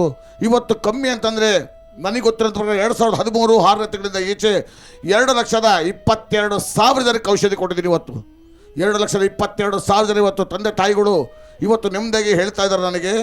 ಏಕೆಂದರೆ ಕುರ್ತಕ್ಕೆ ಬಲಿ ಕೊಟ್ಟಂಥ ಪರಮಾತ್ಮ ಕಣಪ್ಪ ನೀನು ಅಂತ ಹೇಳ್ತಾ ಇದ್ದಾರೆ. ಯಾಕೆಂತಂದರೆ ನನ್ನ ಹೆಣ್ಣುಮಕ್ಕಳು ಗಂಡ ಹೆಂಡತಿರು ಸೇರೋದೇ ಕಷ್ಟ ಆಗಿತ್ತು. ಆ ಥರವಾಗಿದ್ದವ್ರನ್ನ ಇವತ್ತು ಪುಣ್ಯಾತ್ಮ ನೀನು ಎಲ್ಲ ರೀತಿಯಂದರು ಮಂಡ್ಯ, ಮೈಸೂರು, ಎಲ್ಲ ಕಡೆಯಿಂದ ಇಡೀ ನಮ್ಮ ಕರ್ನಾಟಕದ ಭಕ್ತಾದಿಗಳು, ನನ್ನ ಭಕ್ತಾದಿಗಳು ದಯವಿಟ್ಟು ಅವತ್ತಿನ ದಿನವಾಗಿ, ಏಕೆಂದರೆ ಅವತ್ತು ಕೊಂಡಾಡೋದಕ್ಕಿಂತ ಅವತ್ತು ಶನಿವಾರ ಮತ್ತು ಭಾನುವಾರ ಎಲ್ಲರೂ ಸಮೇತವಾಗಿ ದಯವಿಟ್ಟು ಬರಬೇಕು ಅಂತ ಕೇಳ್ಕೊಡ್ತಾ ಇದ್ದೀನಿ. ಆನಂತರವಾಗಿ ಮುಂದೆ ಈ ಕಾರ್ಯಕ್ರಮವನ್ನು ನಮ್ಮ ಆನಂದ ಗುರೂಜಿಯವರಿಗೆ ನಾನು ಯಾವ ಸ್ಥಾನದಲ್ಲಿ ಹೇಳಬೇಕೋ ಬಿಡಿ, ನಾನು ಹೇಳಲಿಕ್ಕೂ ಸಾಧ್ಯ ಇಲ್ಲ. ಅತಿ ಹೆಚ್ಚಾಗಿ ಬಂಧು ಬಾಂಧವರಾಗಿ, ನನಗೆ ಅಣ್ಣ ತಮ್ಮಂದರಾಗಿ, ತಂದೆ ತಾಯಿಗಳಾಗಿ ಎಲ್ಲ ರೀತಿಯಿಂದ ಸಪೋರ್ಟ್ ಮಾಡ್ತಾ ಇದ್ದಾರೆ. ಆ ಸಪೋರ್ಟ್ ಖಂಡಿತವಾಗೂ ಈ ಋಣವನ್ನು ನಾನು ಉಳಿಸ್ಕೊತಾ ಇದ್ದೀನಿ, ಅದನ್ನು ಬೆಳೆಸ್ಕೊತೀನಿ ಅಂತ ನಾನು ಉಳಿಸ್ತಾ ಇದ್ದೀನಿ. ಏಕೆಂದರೆ ಮುಂದೆ ಎಲ್ಲರಿಗೂ ಸಮೇತವಾಗಿ ದಯವಿಟ್ಟು ನಿಮ್ಮ ಕಾರ್ಯಕ್ರಮವನ್ನು ನಡೆಸೋ ಕಾರ್ಯಕ್ರಮವನ್ನು ನಿಮ್ಮದಾಗಿರುತ್ತೆ. ಈ ಗಿರಿಸ್ವಾಮಿ ಅಭಿಮಾನಿಗಳು ಹಾಗೂ ಆನಂದ ಗುರೂಜಿ ಅಭಿಮಾನಿಗಳು, ಯಾಕೆಂತಂದರೆ ಎಷ್ಟು ಅಭಿಮಾನಿಗಳು ಹೆಣ್ಮಕ್ಳು ಇವತ್ತು ಆನಂದ ಗುರೂಜಿಯವ್ರ ಮಾತನ್ನು ಕೇಳಿಬಿಟ್ಟು ಎಷ್ಟು ಸಾಕಷ್ಟು ಜನ ಪರಿವರ್ತನೆಗೊಳ್ಳೋದಾಗಿದ್ದಾರೆ. ಹಾಗೆ ಗಿರಿಸ್ವಾಮಿಯವ್ರ ಮಾತ್ರ ಇದನ್ನು ಕೇಳಿಬಿಟ್ಟು, ಯಾಕೆಂದರೆ ನಾನು ಗುರು ಅಲ್ಲ, ಗುರಿ ಇಡೋದು ಮಾತ್ರ ನಾನು. ಆ ಗುರಿ ಇಟ್ಟಿದ್ದೀನಿ. ಯಾವ ಗುರಿ? ಕುರ್ತನ ಚಟವನ್ನು ನಾಶವನ್ನು ಮಾಡಿ ಬದುಕನ್ನು ಜೀವನವನ್ನು ಗುಣವನ್ನು ಮಾಡಬೇಕು ಅನ್ನೋದಕ್ಕೋಸ್ಕರ ಗುರಿನ ಇಟ್ಟಿದ್ದೀನಿ. ಆ ಗುರಿ ಸಾಧನೆ ಮಾಡ್ತೇನೆ. ಸಾಧನೆ ಮಾಡಲಿಕ್ಕೆ ಗುರುಗಳ ಆಶೀರ್ವಾದ ಇದೆ. ಹಾಗೆ ಈ ಜಿ ಕನ್ನಡ ವಾಣಿಯ ಏಕೆಂತಂದರೆ ಎಲ್ಲ ಬೆಂಬಲವೂ ಇದೆ. ಏಕೆಂದರೆ ಇವತ್ತು ಸಾಕಷ್ಟು ಜನ ಬರಲಿಕ್ಕೆ ಮಾಧ್ಯಮದಲ್ಲಿ ಸಾಕಷ್ಟು ಜನ ಫೋನ್ ಮಾಡಿ ಪಾಪ ಕೇಳ್ತಾ ಇದ್ದಾರೆ. ಸಾಕಷ್ಟು ಜನ ಕೇಳ್ತಾರೆ, ಗಿರಿಸ್ವಾಮಿಯವ್ರ ನಂಬರ್ ಕೊಡಿ ಅಂತೇಳಿ. ಪ್ರತಿಯೊಂದು ಕರ್ನಾಟಕದಲ್ಲೂ, ಇಡೀ ಕರ್ನಾಟಕದಲ್ಲೂ ನನ್ನ ನಂಬರ್ ಎಲ್ಲ ಕಡೆ ಮನೆ ಮಾತಾಡ್ಬಿಟ್ಟಿದೆ. ಎಲ್ಲರೂ ಸಮೇತವಾಗಿ ದಯವಿಟ್ಟು ನಿಮ್ಮ ಮನೆ ಕಾರ್ಯಕ್ರಮವನ್ನು ನೀವೇ ನಡೆಸ್ಕೊಡ್ತಕ್ಕದ್ದು ನಿಮ್ಮ ಕಾರ್ಯಕ್ರಮ. ಅದು ಆಯಿತು, ಒಳ್ಳೆಯದಾಗಲಿ. ಸ್ವಾಮಿಯ ಅನುಗ್ರಹ ಎಲ್ಲರಿಗೂ ಸಿಗುವಂಥದ್ದಾಗಲಿ. ಅದಕ್ಕೂ ಮುಖ್ಯವಾಗಿ ತಾವು ಹಮ್ಮಿಕೊಂಡಿರ್ತಕ್ಕಂಥ ಈ ಅದ್ಭುತವಾದ ಕಾರ್ಯಕ್ರಮ, ಈ ಕಾರ್ಯಕ್ರಮ ಇಡೀ ರಾಜ್ಯದ ಮನೆ ಮಾತಾಗಲಿ. ಯಾರು ಕುಡಿತದಿಂದ ಸಂಕಷ್ಟದಲ್ಲಿ ಒಳಗಾಗಿದ್ದೀರೋ, ನಿಮ್ಮ ದಾಂಪತ್ಯ, ನಿಮ್ಮ ಖುಷಿ, ನಿಮ್ಮ ಜೀವನ, ನಿಮ್ಮ ಅತ್ಯಮೂಲ್ಯವಾಗಿರತಕ್ಕಂಥ ಬದುಕು, ಆ ಬದುಕಲ್ಲಿ ಉಂಟಾಗಿರ್ತಕ್ಕಂತಹ ದೊಡ್ಡದಾದಂತಹ ಬಿರುಗಾಳಿ, ಇದನ್ನು ದೂರ ಮಾಡಿಕೊಳ್ಳಿಕ್ಕೆ ಬಹಳ ಅದ್ಭುತವಾದಂಥ ಕಾಲ ಇದಾಗಲಿ, ಒಳ್ಳೆಯದಾಗಲಿ, ಶುಭವಾಗಲಿ. ಇನ್ನು ಇದರ ಮಧ್ಯದಲ್ಲಿ ನಮ್ಮ ಅಮೃತ ಬಿಂದು ಬಗ್ಗೆ ಒಂದು ಮಾತು ಹೇಳಬೇಕಿತ್ತು. ಯಾಕೆಂದರೆ ನಿನ್ನೆ ಅಮೃತ ಬಿಂದುವನ್ನು ತೆಗೆದುಕೊಂಡು ವಯಸ್ಸಾಗಿರ್ತಕ್ಕಂಥ ಹಿರಿಯರು, ಸುಮಾರು ಅವ್ರ ವಯಸ್ಸು ಒಂದು 75 ವರ್ಷ 80 ವರ್ಷ ಆಗಿರ್ಬೋದೇನೋ, ನಿನ್ನೆ ಆಶ್ರಮಕ್ಕೆ ಬಂದು ಈ ಅಮೃತ ಬಿಂದು ತೊಗೊಂಡ್ಮೇಲೆ ನಾನು ಯಾವ ಹಾಸ್ಪಿಟ್ಲ್ ನೋಡ್ತಿಲ್ಲ, ಯಾವ ಔಷಧಿ ನನಗೆ ಬೇಡ, ಆರೋಗ್ಯ ಭಾಳ ಚೆನ್ನಾಗಿದೆ ಅನ್ನೋ ಮಾತು ಹೇಳಿದಾಗ ನನಗೆ ಭಾಳ ಸಂತೋಷ ಆಯಿತು. ಅಂಥ ಹಿರಿಯರ ಆಶೀರ್ವಾದ ಬಹುಶಃ ಅಮೃತ ಬಿಂದುವಿನಲ್ಲಿದೆ. ಅಮೃತ ಬಿಂದುವಿನಿಂದ ಎಲ್ಲರಿಗೂ ಹಸನಾಗಲಿ, ಒಳ್ಳೆಯದಾಗಲಿ, ಶುಭವಾಗಲಿ.